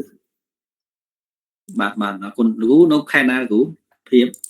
បាទ ពីមានជ័យគ្រូ ពីមានជ័យអូខេអរគុណច្រើនអរគុណបាទសាលាណាគ្រូសាលាណាគ្រូ សាលាអនុវិទ្យាល័យហ៊ុនសែនក្នុងដងរៃគ្រូ អូភ្នំដងរែកអូហ្នឹងគេអរគុណច្រើន នៅក្នុងថ្មពូគ្រូ ហ្នឹង ហើយមួយទៀតលោកគ្រូចង់សួរពីប៉ុណ្ណឹងថវិកាសម្រាប់សាលាខ្ញុំដូចឆ្ងាយពីស្រុក40គីឡូដែរបើសិនជាខ្ញុំតិចទៀតប៉ុនថវិកាការដកចាយការដកទូទាត់យើងអាចដកយ៉ាងជាប្រមាណដំណាក់កាលឬក៏យើងអាចដកជាលក្ខណៈមួយជាការដកថវិកាទៅប្រាស់ បាទអរគុណច្រើនអរគុណគ្រូបាទពីតងការដកនេះគ្រូដូចមានអីច្បាស់ទេខ្ញុំក៏មិនទាន់ច្បាស់ដែរកន្លែងហ្នឹងឬក៏មានក្រុមការងារណាយើងច្បាស់ទេតងការដកថវិកាជួយចែកលេខផងបើជាគោលការណ៍គេឧទាហរណ៍ថាយើងជាគោលការណ៍គេក្នុងទេសនាមឧទាហរណ៍ថាទេសនាម 3-4 យើងធ្វើទេសនាម 3-4 ទៅទេសនាម 3-4 ហ្នឹងអស់ថវិកាប្រមាណបាទអត់ថវិកាថា1លានចុះបាទអញ្ចឹងយើងស្នើសុំដក1លានទៅណាបាទនេះតាមខ្ញុំដឹងណាបាទប៉ុន្តែលោកគ្រូនេះគ្រូផ្សេងដឹងក្រៅពីខ្ញុំសូមជួយចែកលេខផងឧទាហរណ៍ទេសនាមយើងចុះទៅ3-4 សាលាឬក៏3-4 ដងបាទយើងដកយើងក្រងថាយើងមានទេសនាម 5 បាទទេសនាម 5 ហ្នឹងចាយអស់ប្រមាណអញ្ចឹងយើងដកប៉ុណ្ណឹងណាបាទដកប៉ុណ្ណឹងមកទៅតាមទេសនាមដែលយើងមានណាគ្រូបាទអញ្ចឹងខ្ញុំចូលរួមចែកលេខប៉ុណ្ណឹងដែលខ្ញុំបានដឹងបើសិនតែលោកគ្រូមានការគ្រូផ្សេងមានការយល់ដឹងច្បាស់ជាខ្ញុំសូមជួយចែកលេខពោលខាងហេរញ្ញិកគាត់ច្បាស់ណាព្រោះនៅក្នុងនេះក៏មានហេរញ្ញិកចូលរួមដែរបាទជាពិសេសគឺហេរញ្ញិកដែលទទួលថវិកាអង្វឹករយៈពេល2ឆ្នាំហើយបាទអញ្ចឹងសូមអាចជួយចែកលេខបានបាទសូមអរគុណបាទជ្រាបសួរលោកគ្រូ បាននេះគ្រូបានជឿចាជ្រាបសួរលោកគ្រូខ្ញុំមកពីវិទ្យាល័យអូ7ខេត្តបន្ទាយមានជ័យលោកគ្រូបាននេះគ្រូបានចាខ្ញុំមានចម្ងល់ត្រង់ការចំណាយនៅក្នុងលិខិតអត្តសញ្ញាណ4នាក់អញ្ចឹងត្រូវមានឈ្មោះមន្ទីរដែរមែនលោកគ្រូបាទសូមបញ្ជាក់ចេះនេះគ្រូនៅក្នុងក្រុមការងាររបស់យើងបាទក្រុមការងារប្រកបការហ្នឹងអាចលើសពី4ឬក៏អាចលើសពី10នៅក្នុងក្រុមការងារណាគ្រូបាទនេះគ្រូបាទអាច10ឬ15នាក់ទៅតាមស្ថានភាពរបស់សាលាដែលជាក្រុមការងារប៉ុន្តែនៅពេលដែលចុះបាទជាក់ស្ដែងយើងមានពេលដែលចុះយើងត្រូវតែនៅក្នុងក្រុមការងារទាំង10ឬក៏ទាំង15ហ្នឹងតើយើងត្រូវជ្រើសរើសបណ្ណាម្នាក់ឲ្យបាន4នាក់នៅក្នុងអទេសនាមមួយបាទហើយមិនប្រកាសថាមន្ទីរឬក៏ប្រកាសថាអ្នកបុគ្គលណាទេបាទបើសិនតាខាងមន្ទីរគាត់អាចចូលរួមបានយើងដាក់គាត់ទៅបើថាគាត់មិនចូលរួមបានទេយើងជម្រាបជូនទៅគាត់ទៅថាយើងចុះថ្ងៃនេះថ្ងៃនោះណាបាទព្រោះជាក្រុមការងារទេណាបាទហើយក៏មិនកំណត់ថាត្រូវតែដាក់ឬក៏មិនដាក់ទេណាបាទអញ្ចឹងនឹងមានការសម្រួលគ្នាទេអាចផ្ទៃក្នុងនិយាយគ្នាអរគុណច្រើនចាលោកគ្រូមួយទៀតបើសិនជាយើងដាក់ឈ្មោះគាត់ទៅជាមួយចាអញ្ចឹងការចំណាយលើបន្ទុករបស់សាលាឬក៏មានថវិកាកន្លែងផ្សេងលោកគ្រូរបស់សាលានៅក្នុងកញ្ចប់យើងនឹងដែរនេះគ្រូចានៅក្នុងកញ្ចប់យើងនឹងដែរបាទចាអរគុណច្រើនលោកគ្រូបាទអរគុណលោកគ្រូសូមសំណួរមួយគ្រូបានជើញគ្រូបាទខ្ញុំមកពីអនុវិទ្យាល័យពោធិ៍សាត់ហើយដោយសារសាលាខ្ញុំថ្មីទើបតែទទួលបានឈ្មោះជាអ្នកបដិបដាលើកទី1គ្រូបាទខ្ញុំមានចម្ងល់មួយតកតនឹងប្រធានបទនៃការចុះផ្សព្វផ្សាយតើពេលដែលយើងចុះផ្សព្វផ្សាយទៅយើងត្រូវតែ follow ទៅតាមប្រធានបទដែលខាងក្រុមការងារលោកដាក់ជូននឹងឬក៏យើងអាចផ្សេងពីនឹងដែរគ្រូបាទអរគុណច្រើនសំណួរលោកគ្រូល្អមែនទែនបាទព្រោះនៅក្នុង flow ដែលយើងដាក់ហ្នឹងគ្រាន់តែជាគោលដៅឬក៏ជាសំណាក់ទេណាបាទអ្វីដែលសំខាន់យើងមានកិច្ចការ3ធំជាគោលទី1អបាលកិច្ចទី2វិធីសាស្ត្របង្រៀនបែបថ្មីហើយនិងទី3គឺទាក់ទងនឹងការគ្រប់គ្រងទិន្នន័យ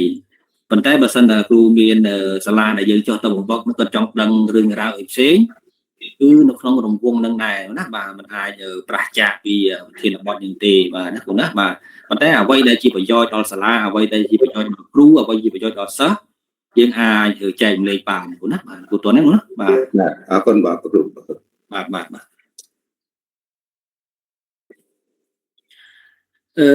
តាក់ទងនឹងការដកថវិកាមានលោកគ្រូអ្នកគ្រូណាអាចចែកលេខបានទេ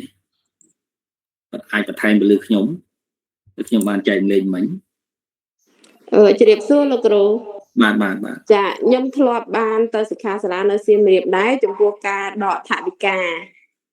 ចាចំពោះការដកថវិកាយើងអាចដកតាមដោយលោកគ្រូបានមានប្រសាសន៍មុនអញ្ចឹងបានចំណាយយើងចុះ 3-4 លើកអញ្ចឹងទៅយើងសរុបទៅដកប្រមាណចានឹងទី1ចាទី2សាលាដែលដូចថាឆ្ងាយពីកន្លែងដកគាត់និយាយថាយើងអាចដកសរុបមកទាំងអស់តែម្ដងក៏បានដែរលោកគ្រូ ចឹងបាទ ចាលោកគ្រូអរគុណច្រើនលោកគ្រូ គុណលោកគ្រូ គ្រូដោយមានអីបន្ថែមទេលុយ លោកគ្រូសុំសួរទេលោកគ្រូ បាទគ្រូបាទ ខ្ញុំតបពីអ្នកគ្រូដែលគាត់ចូលរួមមិញដែលថាគាត់បានទៅចូលរួមសិក្ខាសាលានេះចង់សួរគាត់បញ្ជាក់ថាបើសិនបើយើងដកថវិកាដូចជាយើងដកថវិកាដំណើរការសាលារៀនម្ដងមួយត្រីមាសបានតែរៀងយ៉ាងម៉េចអ្នកគ្រូ លោកគ្រូ លោកគ្រូចង់សួរថវិកា PB នឹងមែនលោកគ្រូ ចង់ចេះអ្នកគ្រូ ពេលអ្នកគ្រូចង់សួរថវិកាដែលយើងបង្វឹកអ្នកគ្រូចង់បញ្ជាក់ជូនថាយើងទៅដកដូចយើងទៅដកថវិកាដំណើរការសាលារៀនយើងទៅដកម្ដងមួយត្រីមាសចឹងបាននេះរៀងយ៉ាងម៉េចអ្នកគ្រូ ចានឹងហើយលោកគ្រូបានតែយកមកត្រីមាសអញ្ចឹងយើងត្រូវចុះប្រហែលលើកអញ្ចឹងយើងអាចសរុបទៅអស់ប្រហែលយើងអាចទៅដកប៉ុណ្ណឹងលោកគ្រូ បាទអ្នកគ្រូអរគុណច្រើនបើសិនជាយើងដកអញ្ចឹងវាស្រួលលោកគ្រូវាស្រួលទូទាត់ទៅវាស៊ីគ្នាផងវាស្រួលយើងធ្វើរបាយការណ៍ បាទអរគុណច្រើនអរគុណបាទអញ្ចឹងអរគុណច្រើនអ្នកគ្រូបានជួយចែកលេខបាទ ហើយលោកគ្រូមួយទៀតចង់ជម្រាបសួរលោកគ្រូប្រធានដែរតកតងនឹងការបើកវគ្គបំពន់នៃតកតងនឹង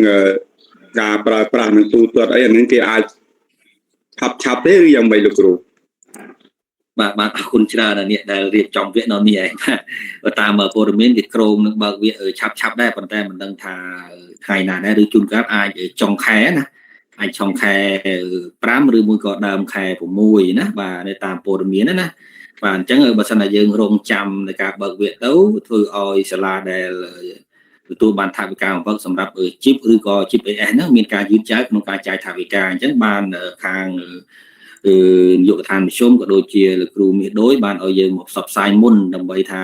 តើសាលាណាអាចមានលទ្ធភាពចាយមុនក៏ចាយទៅអត់អីទេយើងមានឱកាសក្នុងការចាយចាប់ពីខែឧសភានេះតទៅណាបាទហើយនីតិវិធីនៃការចាយយើងបានជម្រាបជូនហើយមិញនេះគឺមានក្រម20 គីឡូឬ20 គីឡូបាទហើយការតម្រង់ឯកសារទូទាត់ផ្សេងៗយើងបានចែកលេខអស់ហើយបាទអញ្ចឹងបើសិនតែលោកស្រីអាចយល់ពីយន្តការនេះ យើងអាចចាប់ដើមចុះបានណាចាប់ពីខែឧសភានេះតទៅណាលោកណាបាទប៉ុន្តែវគ្គដែលទៅសិក្ខាសាលាគឺនឹងរៀបចំហើយប៉ុន្តែមិនដឹងថាពេលណាណាគ្រូបាទអរគុណច្រើនលោកគុណ បងសវិតអីបងសវិតមានហៅខ្ញុំមុននឹងវិញខ្ញុំឡៃជួបឆ្លើយមួយតំបន់ 3 តិចមានសំណួរអីទេបងអត់មានទេវិញជួប ឬក៏សួរសិក្ខាសាលាពេលណាហើយនឹងការដកថវិកាហ្នឹងដកយកមកទាំងអស់បានអត់ឥឡូវខ្ញុំហើយហ្នឹងហើយមិញគេសួរដែរនៅខាងតំបន់ 3 សិក្ខាសាលាយើងមិនទាន់កំណត់ពេលទេប៉ុន្តែនឹងមានរៀបចំវគ្គសិក្ខាសាលាវគ្គបណ្ដុះបណ្ដាលជូនទៅដល់សាលាថ្មីដល់ឡែកសាលាចាស់យើងអត់មានទេប៉ុន្តែឥឡូវនេះនាយកដ្ឋានមធ្យមកំពុងតែរៀបចំសិក្ខាសាលា SCS ណាទាំង25ខេត្តទាំង5តំបន់សិនបញ្ចប់ពីហ្នឹងនឹងធ្វើប្រហែលជាអាចក្នុងអំឡុងខែ 6 បើសិនយើងបញ្ចប់ពីនេះទៅតាន់ណាលោកគ្រូអញ្ចឹងបើសិនយើងរងចាំវគ្គបណ្ដុះបណ្ដាលខ្លាចយូរនៅពេលដែលតម្រាំយើងបានវគ្គបណ្ដុះបណ្ដាលហើយយើងអត់បានចាយលុយព្រោះលុយនេះថវិកាចូលថ្ងៃ 4 យើងអាចចាយពីថ្ងៃហ្នឹងទៅហ្មងធ្វើសកម្មភាពពីថ្ងៃទៅបាទហើយអញ្ចឹងសាលាថ្មីខ្ញុំគិតថាតែវិធីនៃការចាយវាមិនខុសពី SOS ទេអញ្ចឹងអាចចាយថវិកាទៅតាមលំនាំហ្នឹងហើយសូមសិក្សាលិខិតលេខ 30 ឲ្យច្បាស់ថារបៀបចាយក្រុមប្រមាណគីឡូគេមានកំណត់គីឡូចាយណាហើយបើមិនច្បាស់ទេយើងសួរគ្នាយើងដែលមានពិសោធន៍1ឆ្នាំ 2 ឆ្នាំហើយលើកទី 2 ហ្នឹងសួរទៅគណនេយ្យក៏ចេះធ្វើហើយគណនេយ្យរបៀបដកថវិការបៀបចោះចូលក្នុងប្រព័ន្ធហើយនឹងរបៀបធ្វើអត្រាបើប្រាក់ឧទ្ធម្ភហ្នឹងណាអញ្ចឹងយើងសួរគ្នាបដាទៅហើយយើងចាយទៅកុំឲ្យមានថវិកាហើយយើងអត់ហ៊ានចាយ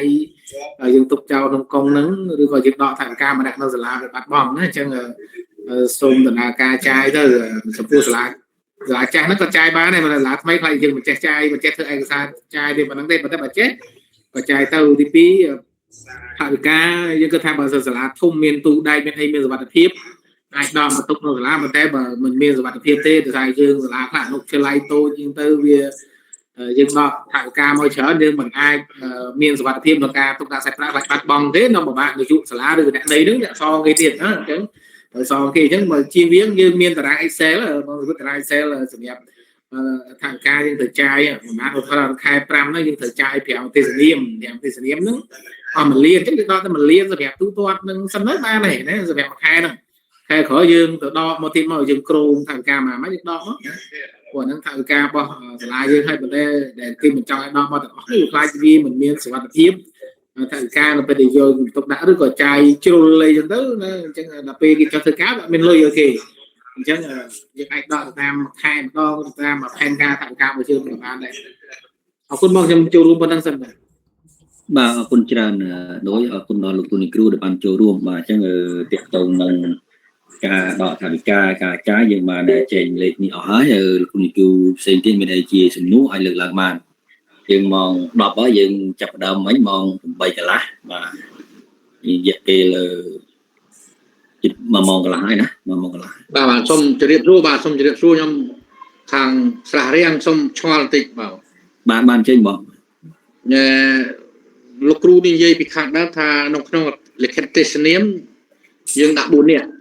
ហើយក្នុងក្រុមអាចទៅ7 8នាក់ចុះអ្នកដែលក្រៅពីលិខិតទេសនាមតើបានលុយពីសកម្មឬអត់ជាលោកគ្រូខ្ញុំសូមបញ្ជាក់ឡើងវិញតាក់ទងនឹងក្រុមការងារ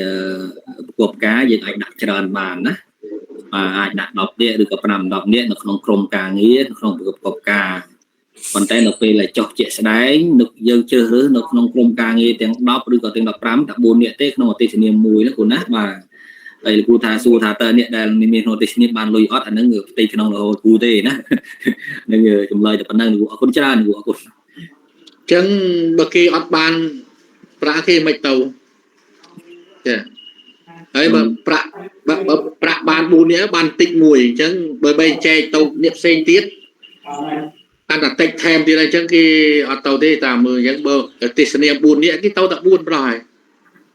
បាទទៅតែប៉ុណ្ណឹងតែលោកគ្រូទេសនាម4ចុះតែ4នាក់ទេប៉ុន្តែបើអាចមានទេសនាមមួយទៀតផ្សេងទៀតយើងជ្រើសរើសនៅក្នុងក្រុមការងារយើងទាំង10ទាំង15ហ្នឹងឧទាហរណ៍ថាក្រុមការងារយើងមាន15នាក់ឧទាហរណ៍អញ្ចឹងណាបាទពេលយើងចុះម្ដងយើងដាក់4នាក់យើងជ្រើសរើសក្នុងចំនួន15នាក់ក្នុងយកមកដាក់តែ4នាក់ទេហ្នឹងទេសនាមមួយទៀតយើងជ្រើសរើសក្នុង15នាក់ដែរយើងឆ្លាស់មនុស្សណាឆ្លាស់គ្នាណាគ្រូណាបាទបានអញ្ចឹងអាចចេញលិខិតទេសនាម2បាទពេលចុះទៅសាលាមួយមានទេសនាមតែមួយទេគ្រូចឹងក្នុងមួយខែយើងអាចធ្វើផែនការចុះប្រមាណដងពីខែ5ដល់ខែ10ហ្នឹងគឺមួយខែអាចចុះតែម្ដងឬក៏2ដងអាហ្នឹងលោកគ្រូលេខជាក់ស្ដែងទៅតាមចំនួនទឹកលុយណាគ្រូទឹកលុយ2លានទឹកលុយ8លានបាទ8លានលោកគ្រូលេខទៅតាមជាក់ស្ដែងរបស់សាលាទៅសាលាកហ្នឹងត្រូវលោកគ្រូត្រូវទៅជួយប្រមាណដងសាលាខទៅជួយប្រមាណដងជួនកាលសាលាកហ្នឹងគឺមើលទៅក៏ដូចជាតំណងគាត់ចេះអាចថារៀបចំខ្លួនឯងបានហើយអញ្ចឹងយើងអាចថាចុះទៅតិចជាងសាលាខទៅណាបាទអញ្ចឹងគ្រូមើលទៅតាមភាពជាក់ស្ដែងហ្នឹងទៅណាគ្រូណាបាទអរគុណច្រើនបាទអរគុណបងគឺជួយបង្ហាញបច្ចុប្បន្ន4ហ្នឹងក៏លោកអត់ច្រឡំមួយក្រុមការងារដែលយើងប្រើពាក្យថាក្រុមការងារហ្នឹងណាបាទ4ដែលបង្ហាញហ្នឹងបានដល់បច្ចុប្បន្ន4ហ្នឹងក្រុមការងារយើងអាចមានមនុស្សច្រើនប៉ុន្តែនៅពេលដែលយើងចុះទៅជាក់ស្ដែងតាមសាលាមួយមកទេសនាមមានតែ4នាក់ទេហើយ4នាក់ហ្នឹងគឺមានឈ្មោះនៅក្នុងក្រុមការងារនៅក្នុងបច្ចុប្បន្ន4ហ្នឹងលោកគ្រូដកមកតើតួនឹងនេះនៅក្រុមការងារនេះក្រុមទី1តើតួនឹងអាបាលកិច្ចសាលារៀនក្រុមទី2តើតួនឹងវិធីសាស្ត្របរិញ្ញាក្រុមទី3តើតួនឹងការគ្រប់គ្រងទិន្នន័យសាលាអញ្ចឹងលោកគ្រូទៅជួយសាលាកសាលាខហ្នឹងទៅជួយផ្ដោតទៅលើរឿងអីរឿងអាបាលកិច្ចរឿងវិធីសាស្ត្រឬក៏រឿងទិន្នន័យអញ្ចឹងឈ្មោះណាខ្លះដែលគួរទៅត្រូវទៅណាបើយើងទៅសាលាហ្នឹងអត់មានបញ្ហាទិន្នន័យទេហើយយើងយកតែរឿងអាបាលកិច្ចសាលារឿងវិធីសាស្ត្រហ្នឹងទៅសាលាហ្នឹងយើងពេលនេះយើងមិនទៅជួយវិធីសាស្ត្រទេយើងទៅជួយរឿងការគ្រប់គ្រងទិន្នន័យឬសារទិន្នន័យជាប់ក្នុងប្រព័ន្ធឲ្យគេនេះ mình miền tình hình này không còn thế tôi chơi bị chung chung chứ là bọn mình chung chung khoát tình hình này đi khoát tình này nốt nhưng mà khoát tình đấy nhưng sau trong IT này đã từ khoát từ đó mà trong nó mà ra mà tên sản phẩm bạn buôn đã xây buôn đã nó cứ thổi miệt muốn nó không trong càng nghề này trong càng nghề này ai để bao giờ ai biết đọc nét ấy chơi được khu được khu cho hai đứa mình ra thì dân tư có dân tư thế đó mọi hát đây to thằng tư là hô tây dân mua đồ từ clan cả các và phần năng và họ cũng chưa là gũ ở hàng xa riêng có đó bà vô lại bắt đây trong một job xong này thì ông bà sập bên mũi đó ông bà sập bên pram hoa vào nhom được kiểu tiền trộm cườn bạn bạn điểm màคุณ hàng phải lên bằng hóm người hóm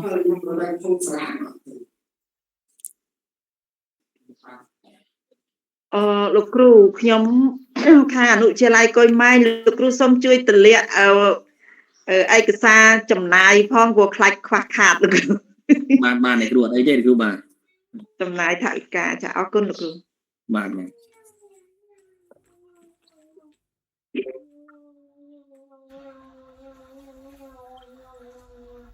ចាលោកគ្រូផ្សេងទៀតមានអីចូលរួមទេ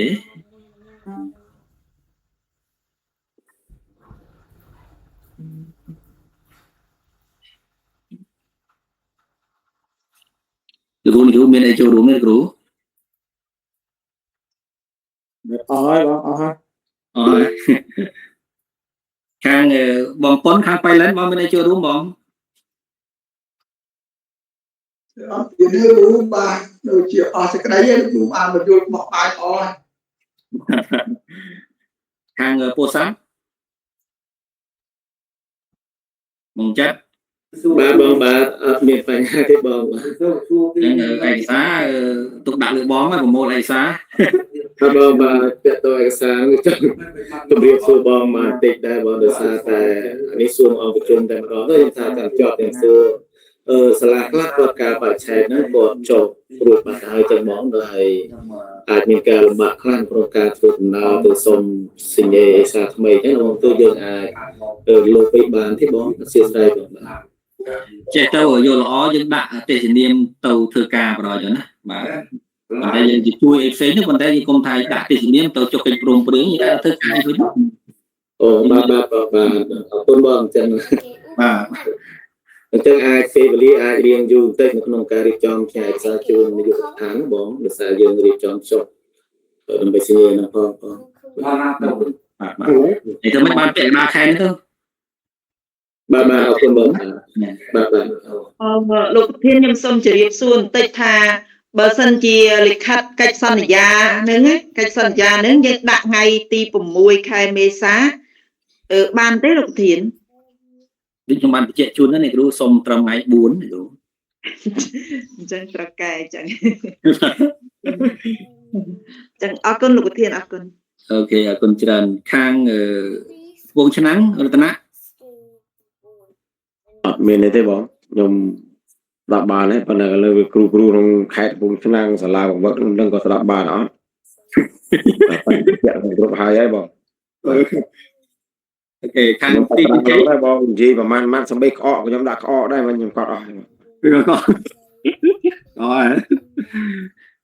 ខាងទីមានជ័យនេះបាត់បងផាន់ណាច័ន្ទ គ្រូសុភាចូលទេគ្រូចំទីមានជ័យដូចស្ងាត់ដែរចឹងបើអត់មានអីទៀតទេខ្ញុំសូមសរុបខ្លឹមសារនៃកិច្ចប្រជុំយើងព្រឹកនេះហើយដោយសារពេលវេលាយើងម៉ោង 15 នាទីដែរបាទអញ្ចឹងទី1គឺសូមឲ្យសាលាដែលទទួលបានថវិកាបង្វឹកសម្រាប់ដើមឆ្នាំដែលមានចំនួន43សាលានៅក្នុងតំបន់មួយរបស់យើងបានន័យថាឯកសារឆ្នាំចាស់សំទោសឯកសារថវិកាជុំទី1ហ្នឹងសូមឲ្យរៀបចំឲ្យបានទៅតាមទេសនាម ហើយទៅតាមការចាយថវិកាហ្នឹងអស់ប្រមាណសូមឲ្យទេសនាប៉ុណ្ណឹងបាទអញ្ចឹងសូមលោកស្រីពិនិត្យមើលទៅតើមកដល់ពេលនេះ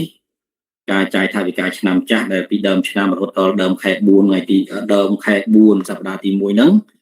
បានបញ្ចប់ទៅហើយហ្នឹងតើមានឯកសារគ្រប់គ្រាន់ហើយឬនៅអាហ្នឹងចំណុចទី1ដែលយើងត្រូវរំលឹកគ្នាដើម្បីជាឯកសារសម្រាប់ត្រៀមទុកឲ្យក្រុមការងារឯករាជ្យក៏ដូចជាក្រុមសវនកម្មផ្ទៃក្នុងហ្នឹងគាត់ចុះទៅផ្ទៀងផ្ទាត់ឯកសារនេះចំណុចទី1ចំណុចទី2គឺសូមរំលឹកឡើងវិញទាក់ទងនឹងការចាយថវិកាសម្រាប់ជុំទី2នេះទាំង chip ទាំង GPS គឺយើងមានរយៈពេលចាយសម្រាប់ chip គឺរយៈពេលពីខែឧសភាទៅដល់ខែតុលាសម្រាប់ GPS គឺខែឧសភានេះទៅដល់ខែវិច្ឆិកាឬក៏ខែធ្នូយ៉ាងយូរបាទអញ្ចឹងក្នុងរយៈពេលនៃការចាយហ្នឹងគឺសូមលោកស្រីរៀបចំសកម្មភាពក៏ដូចជាផែនការថវិកាទៅតាមស្ថានភាពជាក់ស្ដែងរបស់សាលាចំណុចទី3គឺតកតងនឹងការបំពេញទម្រង់ផ្សេងៗនេះយើងបានជជែកគ្នាច្រើនហើយអញ្ចឹងសង្ឃឹមថាលោកស្រីនឹងយល់កាន់តែច្បាស់ក្នុងការធ្វើបច្ចុប្បន្នភាពឡើងវិញតកតងនឹងការបរិច្ឆេទហើយចំណុចទី4គឺយើងបានជជែកក៏បានបង្ហាញអំពីការទូទាត់ទេសនាមួយទៅមានឯកសារភ្ជាប់ឲ្យខ្លះសម្រាប់ការទូទាត់បាទហើយក្នុងនោះក៏យើងបញ្ជាក់ដែរនៅក្នុងថវិកា8លានយើងមានកិច្ចប្រជុំ5ដងបាទក្នុងផែនការ5ដងហើយនៅក្នុងកិច្ចប្រជុំសម្រាប់កระจายហ្នឹងយើងមានឯកសារខ្លះក៏យើងបានបញ្ជាក់ជូនដែរបាទនេះសម្រាប់ខ្លឹមសារដែលយើងជជែកគ្នាប៉ុន្តែខ្ញុំសូមបន្ថែមខ្លឹមសារមួយទៀតទាក់ទងទៅនឹងការត្រៀមខ្លួនបានន័យថាសូមបងប្រធានការិយាល័យមជ្ឈមជាពិសេសគឺសាលាដែលទទួលបានថវិកាបង្វឹកហ្នឹងនៅពេលថ្ងៃខាងមុខនេះគឺថ្ងៃទី11ខែឧសភាថ្ងៃច័ន្ទនេះគឺយើងនឹងត្រៀមបាទការធ្វើតេស្តតាមអនឡាញមួយតិចគឺសូមឲ្យសាលាដែលទទួលបានថវិកាបង្វឹកសូមឲ្យនាំមុខគេហើយក៏សូមផ្សព្វផ្សាយទៅដល់សាលាដែលយើងទទួលការបង្វឹកហ្នឹងឲ្យចូលធ្វើតេស្តតាមអនឡាញជាមួយយើងផងដែរណាបាទផងដែរគឺយើងក្រងនៅថ្ងៃទី11ខែសំទោសថ្ងៃទី11ខែឧសភាបាទអញ្ចឹងសូមឲ្យលោកនាយកអាចជួយចាត់ចែងរៀបចំកម្មវិធីទៅថាថ្ងៃតំបន់មួយយើងគឺថ្ងៃច័ន្ទណាបាទថ្ងៃច័ន្ទក្នុងការធ្វើតេស្តតាមអនឡាញបាទហើយចំណុចមួយទៀតគឺសូមឲ្យលោកស្រីទាំងអស់សូមឲ្យមានការចូលរួមប្រជុំជារៀងរាល់សប្តាហ៍បាទជាមួយនឹងកម្រិតតំបន់ព្រោះនៅក្នុងតំបន់មួយយើងគឺប្រជុំរៀងរាល់ថ្ងៃច័ន្ទបាទម៉ោង7ម៉ោង8យប់សម្រាប់កិច្ចការអភិបាលកិច្ចសាលារៀនហើយនឹងប្រជុំថ្ងៃពុធយប់នេះគឺតាក់ទងទៅនឹងវិធីសាស្ត្របង្រៀនបែបថ្មីហើយនឹងប្រជុំថ្ងៃសុក្រគឺតាក់ទងការសិក្សាបែបជាគម្រោងក្នុងការធ្វើបទបង្ហាញរបស់សិស្សរបស់យើងទៅតាមសាលារៀននៅក្នុងតំបន់មួយបាទអញ្ចឹងខ្ញុំសូមចូលរួមសរុបខ្លឹមសារនៃកិច្ចប្រជុំប៉ុណ្ណឹងហើយមុននឹងបញ្ចប់ក៏សូមផ្ដល់ឱកាសជូនទៅលោកគ្រូមាសដោយមានអីបន្ថែមហើយនឹងបិទអង្គប្រជុំបាទអញ្ចឹងសូមរំអញ្ជើញដោយបាទសូមអរគុណបងហើយសូមអរគុណដល់អ្នកគ្រប់គ្រងសាលាគ្រូទាំងអស់ដែលបានឆ្លៀតពេលវេលាដល់មកមានញឹកចូលរួមប្រជុំសម្រាប់យើងព្រឹកនេះហើយអរគុណមែនទែនលោកធានបនដែលឆ្លៀតពេលវេលាដល់រវល់ដល់តែរៀបចំការប្រជុំដើម្បីចែកម្លែកព័ត៌មានគ្នាទៅវិញទៅមកហើយយើងព្រឹកនេះខ្ញុំក្នុងតំបន់មួយផងតំបន់3ផងតារាភានៅតំបន់3នេះពងបិទប្រជុំដែរមិញនឹងដែរអញ្ចឹងកិច្ចការដូចជាលោកធានតំបន់បានសរុបមិញអញ្ចឹងការងារយើងមានប៉ុណ្ណឹងហើយយើងព្រឹកនេះតែរឿងថវិកាបកទេអញ្ចឹងណាអញ្ចឹងថវិកាបកនេះអញ្ចឹងថវិកាបកហ្នឹងសរុបមកគឺសាលាបានថាសុពលភាពនៃការចាយថវិកាយើងគឺចាប់ដើមចាយបានហើយឲ្យតែមានថវិកាចូលទៅសាលាថ្ងៃ4នោះអញ្ចឹងថ្ងៃនេះយើងចាប់ដើមធ្វើសកម្មភាពទៅយើងទៅបវកគេបានហើយប៉ុន្តែមុនទៅបវកគេសាលាទាំងអស់ត្រូវតែរៀបចំផែនការខ្លួនឯងឲ្យមានតែការងារបាល់កិច្ចយើងគ្រប់គ្រាន់ហើយនៅការងារទីសាវិទ្យាល័យដូចនេះខ្លះហើយនឹងតិចព្រមព្រៀងស្អីគេទិន្នន័យសាលាយើងណាយើងមានអញ្ចឹងយើងត្រូវមានក្រុមការងារយើងឲ្យមាំដើម្បីយើងអាចទៅបវកនៅជួយគេបានហើយទីជួយគេនេះមិនមែនថាទៅជួយគេ 100% ទេគឺក៏យើងទៅរៀនសូត្រឬក៏យើងនាំក្រុមគ្រូក្រុមការងារសាលាយើងទៅទស្សនកិច្ចនៅសាលាផ្សេងទីដូចគ្នាណាដើម្បីយកពិសោធន៍ពីគេមកក៏យើងមកធ្វើនៅសាលាយើងដែរមិនថាយើងទៅផ្លាស់ប្ដូរបទ sau đây chắc là hai thằng non bắt đầu là cả nó lơ thực chất lục rú ở thằng ca lơ thực chất nó sầm nhẹ dương cho thưa ca nâng chẳng mình cho chui kế số của vật này ai mòn dần đó là mày ăn chui cái ba chả thấy dương là của vật dương chui kế giờ tao đó ăn cái nghé nữa cô này có lắm miếng này dương là dương chui cái chập tao càng nghĩ ai sang chrono tích chiên là đây là tôi càng một viên phòng nó dương miền bên đây miền tích tôi đây là thằng nó từ xa vì chỉ là hầu ca rực bởi dương bị một ở đây chẳng còn miền kia lên lang tha là đẹp đo ca một vật nắng từ vật kia du tới là kia để chua abc chớn đâu thì là kia là cái bàn chua xong là cũng ru hết một vật từ một trăm tới từ lẹ xong là cũng ru với những miền pi màu pi hàng công xây cái ca máu người ta là dương từ chui kia đó vì mình chui cái từ ngon kia rồi lẹ xong là bên nhà nó khi mình toàn của một hai thứ ha hai đấy bàn lẹ xong là nó được mình ta mình từ chui lẽ về miền riêng chẳng hề vì ai là dương rồi được cô người ta mấy bàn là mình muốn chuốc là lẹ ai bị muốn quật đã phân tu phục vụ thôi là về cái chờ từ về đầm lại tới dẹp cái bàn thì thường một trà tới bàn tụ thiệp chứ vừa quật lẹ mình chẳng hay bàn tham môn đừng cho từ chui của bậc kế là giờ từ có xong tới quạt mơ bật tụ xoay về đầm lại xong ra là cũng quạt được trong cái tin mũi này ta bàn bật tụ của màn còn xoay còn ấy nhé hay bà sợi dương bên pế bây giờ thưa xoay về đầm lại dương về đầm lại là quạt bảo quang này thằng đó bên chúng ta bà sân về quạt xoay về đầm lại bàn bật tụ chúa ở lâu để dương về đầm lại tới lẹ được sao dương phải sao mà dương luôn chẳng hay bàn chơi của ha còn lẹ xô thì là con là khá hay xong đá là khá chân nhưng để chui cho mà xô thì là có xong đá để chân từ chui đến từ đó và lên xếp các khá hay vấn đề chỉ được làm hao này thì dương từ một bình thành chẳng và sân chơi bàn phương về đầm lại là để dương từ chui mũi tiết ở sao ấy đầm bay qua về đèn nó để chân của chọc là cho mấy tim mũi dương về đầm lại tới bàn một tụ té pi rồi để nó bây giờ dương chui mà cho mấy thẻ chọc sau đó làm đục hơi tao khát đọc được khát muối nước bây giờ về lại tức là tao bàn biểu hàng từ cái dương chui bàn hàng sắp được tôi đây chỉ là khó để dương chui qua từ ngày chui qua xong này chẳng dương thổi mờ đấy dương chui kia mới chết từ chui đây ở đâu là chui ấy bắt đầu toàn đang tha là cái sau ấy cái thổi ca dương chui ấy mất đây dương hỏi nó cái dương thổi miên xoay về được này là cũng đúng để dương quạt về rồi đã co mũi tim toàn quạt tang một quạt đôi giờ trong gang nghe được lọt cho được phơi chứ nó tha quạt miền ấy hơi quạt khoai để thổi dương bình thay mua từ kho tha quạt ở chạy thưa pan ca cru pan ca sơ quạt ở chạy thưa cách lồng priêng nữa từ non quạt phơi đại phơi đo cũng ru đo ảnh xa xin để chui quạt từ tại tôi cà cho tên này IT quạt tao nghe smart thiết của con chẳng dương kẹt linh na tập cho ấy cũng hỏi đôi giờ đi cài giúp tôi quạt tên này luôn chẳng dương mới 1 năm nơi tại khoa tình này luôn chứ mọi này có thể chập đào bị trường chuối dương sạng mơ chập bê mà cho BTP này ta bị tao bị là bộ vật tem mà đôi pi bỏ riêng để chui là tôi càng một tầng ngọn nữa nơi khoa tình này chẳng tiền là thế thì mùi TP là dương lần thiên là bọn mình sẽ là để đo cao vật tem từ tình đi tha sơ ban chu luôn phương tay online nữa tại online dương chập đào pi sắp đào khỏi tới chân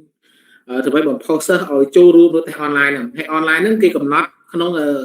đây trên tình cái thơ một ngày mình có thấy ở trong gang ấy mình ở thơ một ngày bởi sân chơi lại như một vua rồi có sơ màu là phơi bán tận đó các phơi đất phơi mà tất bia tất nữa ai phơi nơi tè nơi lại na các bạn này bùa tè online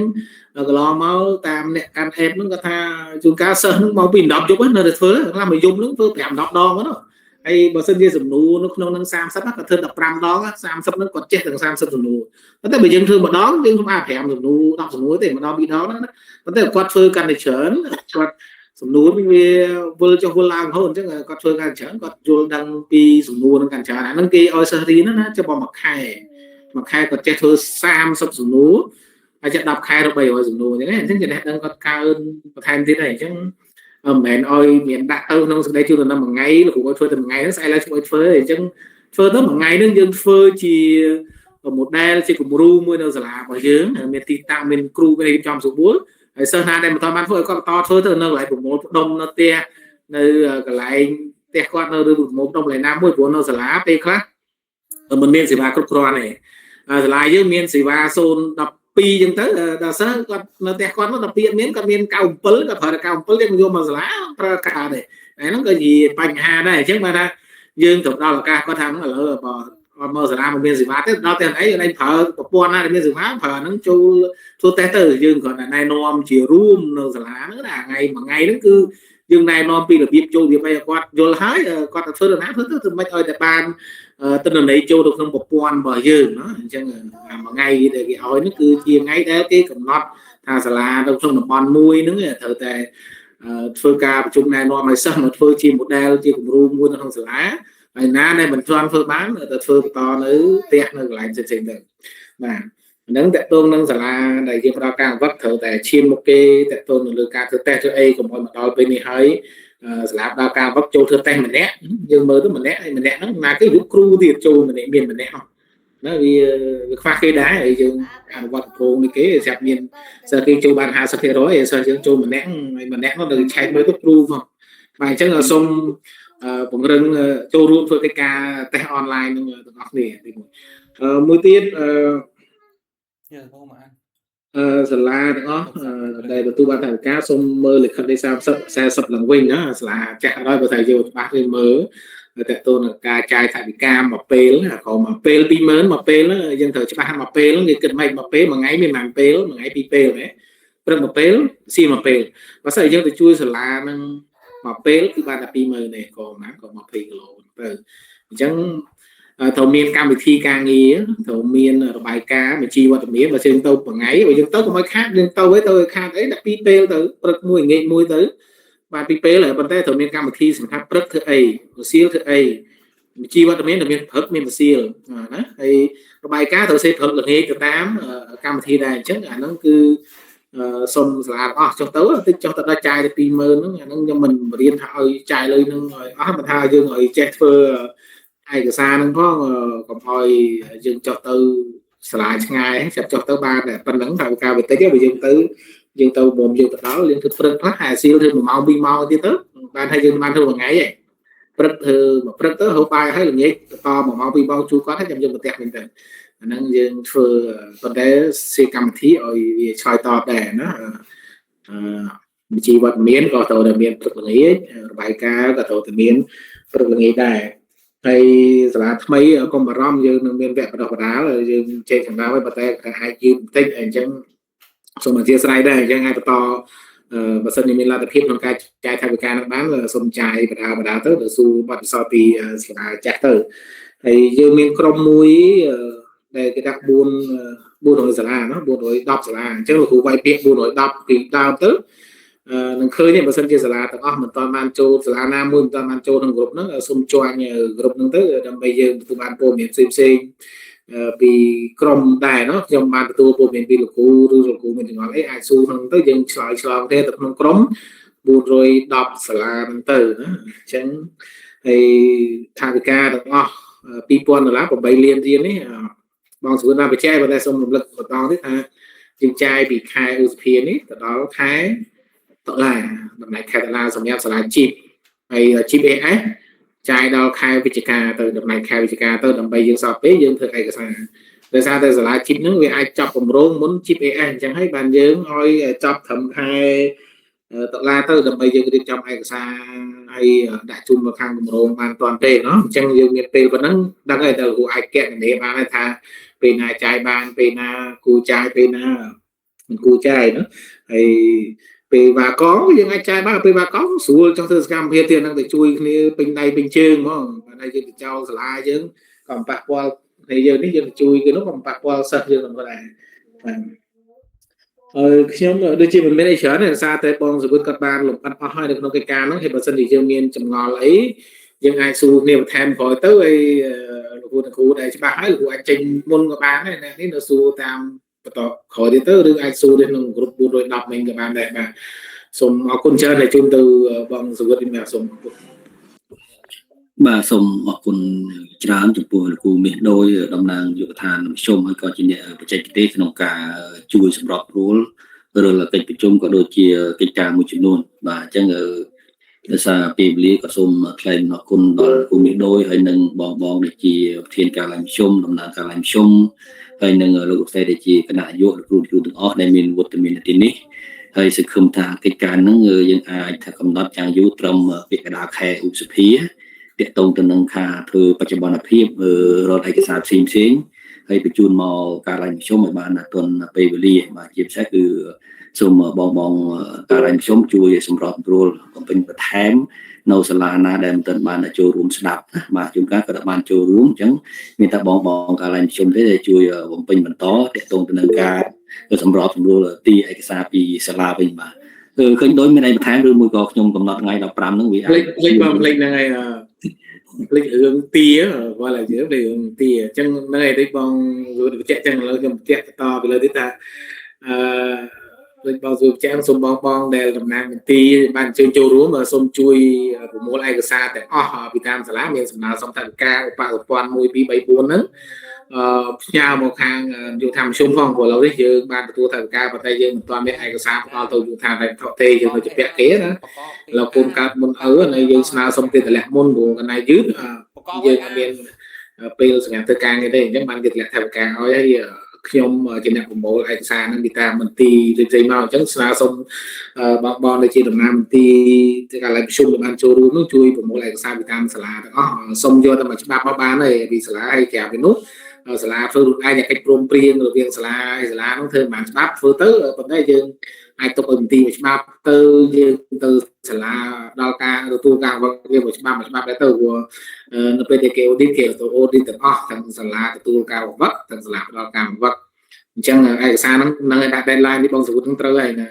គាត់ថាសូមបញ្ជាក់បន្ថែមសូមជួយរៀបចំឯកសារឲ្យផងបាទហ្នឹងហើយបងជូនលោកវិញមិញភ្លេចហ្នឹងមួយបាទអរគុណច្រើននឹងដោយអញ្ចឹងយើងបានជជែកគ្នាដឹងរឿងអស់ហើយអញ្ចឹងសង្ឃឹមថាបងតំណាងការឡើងប្រជុំនឹងជួយសម្របសម្រួលបន្តទៀតទាក់ទងទៅនឹងសាលានៅក្នុងក្រមអាវ៉ានរបស់លោកស្រីបាទអញ្ចឹងចុងក្រោយសូមជូនពរដល់លោកមេដូយដល់ក្រុមការងារជាពិសេសគឺលោកគ្រូដែលមានវត្តមាននៅក្នុងកិច្ចប្រជុំនាពេលព្រឹកនេះទាំងអស់ឲ្យមានសុខភាពល្អហើយនឹងជោគជ័យគ្រប់ភារកិច្ចអញ្ចឹងសូមអរគុណសូមជម្រាបលាបាទអរគុណច្រើនបាទអរគុណច្រើនលោកគ្រូបាទគ្រូជួយតម្លាក់លេងចនចូលអាគ្រប់សាលា410ផងគ្រូបាទជម្រាបលាលោកគ្រូបងសវុតបងបាទឥឡូវបងខ្ញុំមានចម្ងល់មួយបងតាក់ទងជាមួយនឹងខ្ញុំនៅខាងវិទ្យាល័យក្រុងកំពង់ឆ្នាំងតាក់ទងជាមួយនឹងសាលាសាលាចាស់ខ្ញុំបានទៅចុះទៅបង្វឹកសាលា2មួយនៅអនុវិទ្យាល័យសាធារណៈមួយទៀតអនុវិទ្យាល័យសិទ្ធិប៉ុន្តែឥឡូវនេះសម្រាប់ថ្មីនេះគឺខ្ញុំទទួលសាលា2គឺអនុវិទ្យាល័យសិទ្ធិមួយហើយនឹងអនុវិទ្យាល័យស្ទឹងជ្រៅប៉ុន្តែដោយសារតែអនុវិទ្យាល័យស្ទឹងជ្រៅនេះខ្ញុំបានតាក់ទងទៅសួរខាងលោកនាយកហើយគាត់ថាគាត់អត់មានឈ្មោះនៅក្នុងប្រព័ន្ធមានថាសិស្សគាត់អត់បានបញ្ចូលក្នុងប្រព័ន្ធទេអញ្ចឹងការប្រឡងមួយអាទិត្យនេះតើធ្វើម៉េចបើមិនជាគាត់សិស្សគាត់អត់បានបញ្ចូលនៅក្នុងប្រព័ន្ធរបស់នឹងមានតែចិត្តទេមានតែយើងជួយសម្របសម្រួលគាត់ទៅអាចឲ្យ ICT ខេត្តសមុទ្រគាត់ជួយរៀបចំបញ្ចូលមកឲ្យគាត់ផ្ញើជា Excel មកយើងមកណាបាទយក Excel មកឲ្យសមុទ្រអាចសមុទ្រគាត់អាចដឹងហើយថានៅពេលដែលយើងបាន Excel យើងអាច copy បញ្ចូលនៅក្នុងតំណ link បានដែរគ្រូណាបាទចុះបើប្រឡងថ្ងៃ11នេះបងធ្វើមិនទាន់បើទីនេះស្អាយខាងស្អាយហើយសិស្សគាត់ច្រើនដែរគ្រូសិស្សដូចជា100អ្នកជាងដែរទេគ្រូ100អ្នកសុំតែ Excel គាត់មកសុំ Excel គាត់ទៅឲ្យសមុទ្រជួយសម្របហើយបាទបងបាទហើយមួយទៀតតកតងជាមួយនឹងស្វ័យវាតម្លៃខ្ញុំសួរគាត់គាត់ថាសាលាគាត់មិនទាន់មានស្វ័យវាតម្លៃត្រឹមត្រូវទេដោយសារតែក្នុងស្រុកបបោហ្នឹងសាលាគោលដៅដែលគេនេះគឺមានតែ4សាលាទេអញ្ចឹងសាលាគាត់អត់ជាប់ទៅក្នុងសាលាស្តង់ដារកម្ពុជាទេអញ្ចឹងនឹងតែធ្វើមិនដែរបងយើងក្រុមការងារយើងដែលយើងចោះទៅជួយនេះចោះទៅជួយស្វ័យវាតម្លៃជូនគាត់ទៅឬមួយក៏យើងចាចង់យើងឲ្យតម្រង់ជា Excel ណាព្រោះនៅក្នុងស្វ័យវាតម្លៃរបស់នាយកប្រធានមជ្ឈមមាន Excel មួយអញ្ចឹងយើងអាចបោះឲ្យគាត់ស្វ័យវាតម្លៃមុនទៅណាហ្នឹងហើយបាទខ្ញុំមានរៀបចំឲ្យគាត់សារថ្មីទាំងអស់បងបាទហ្នឹងហើយសារថ្មីហ្នឹងបាទអរគុណមកអូខេអរគុណច្រើនសុខសប្បាយអរគុណបាទ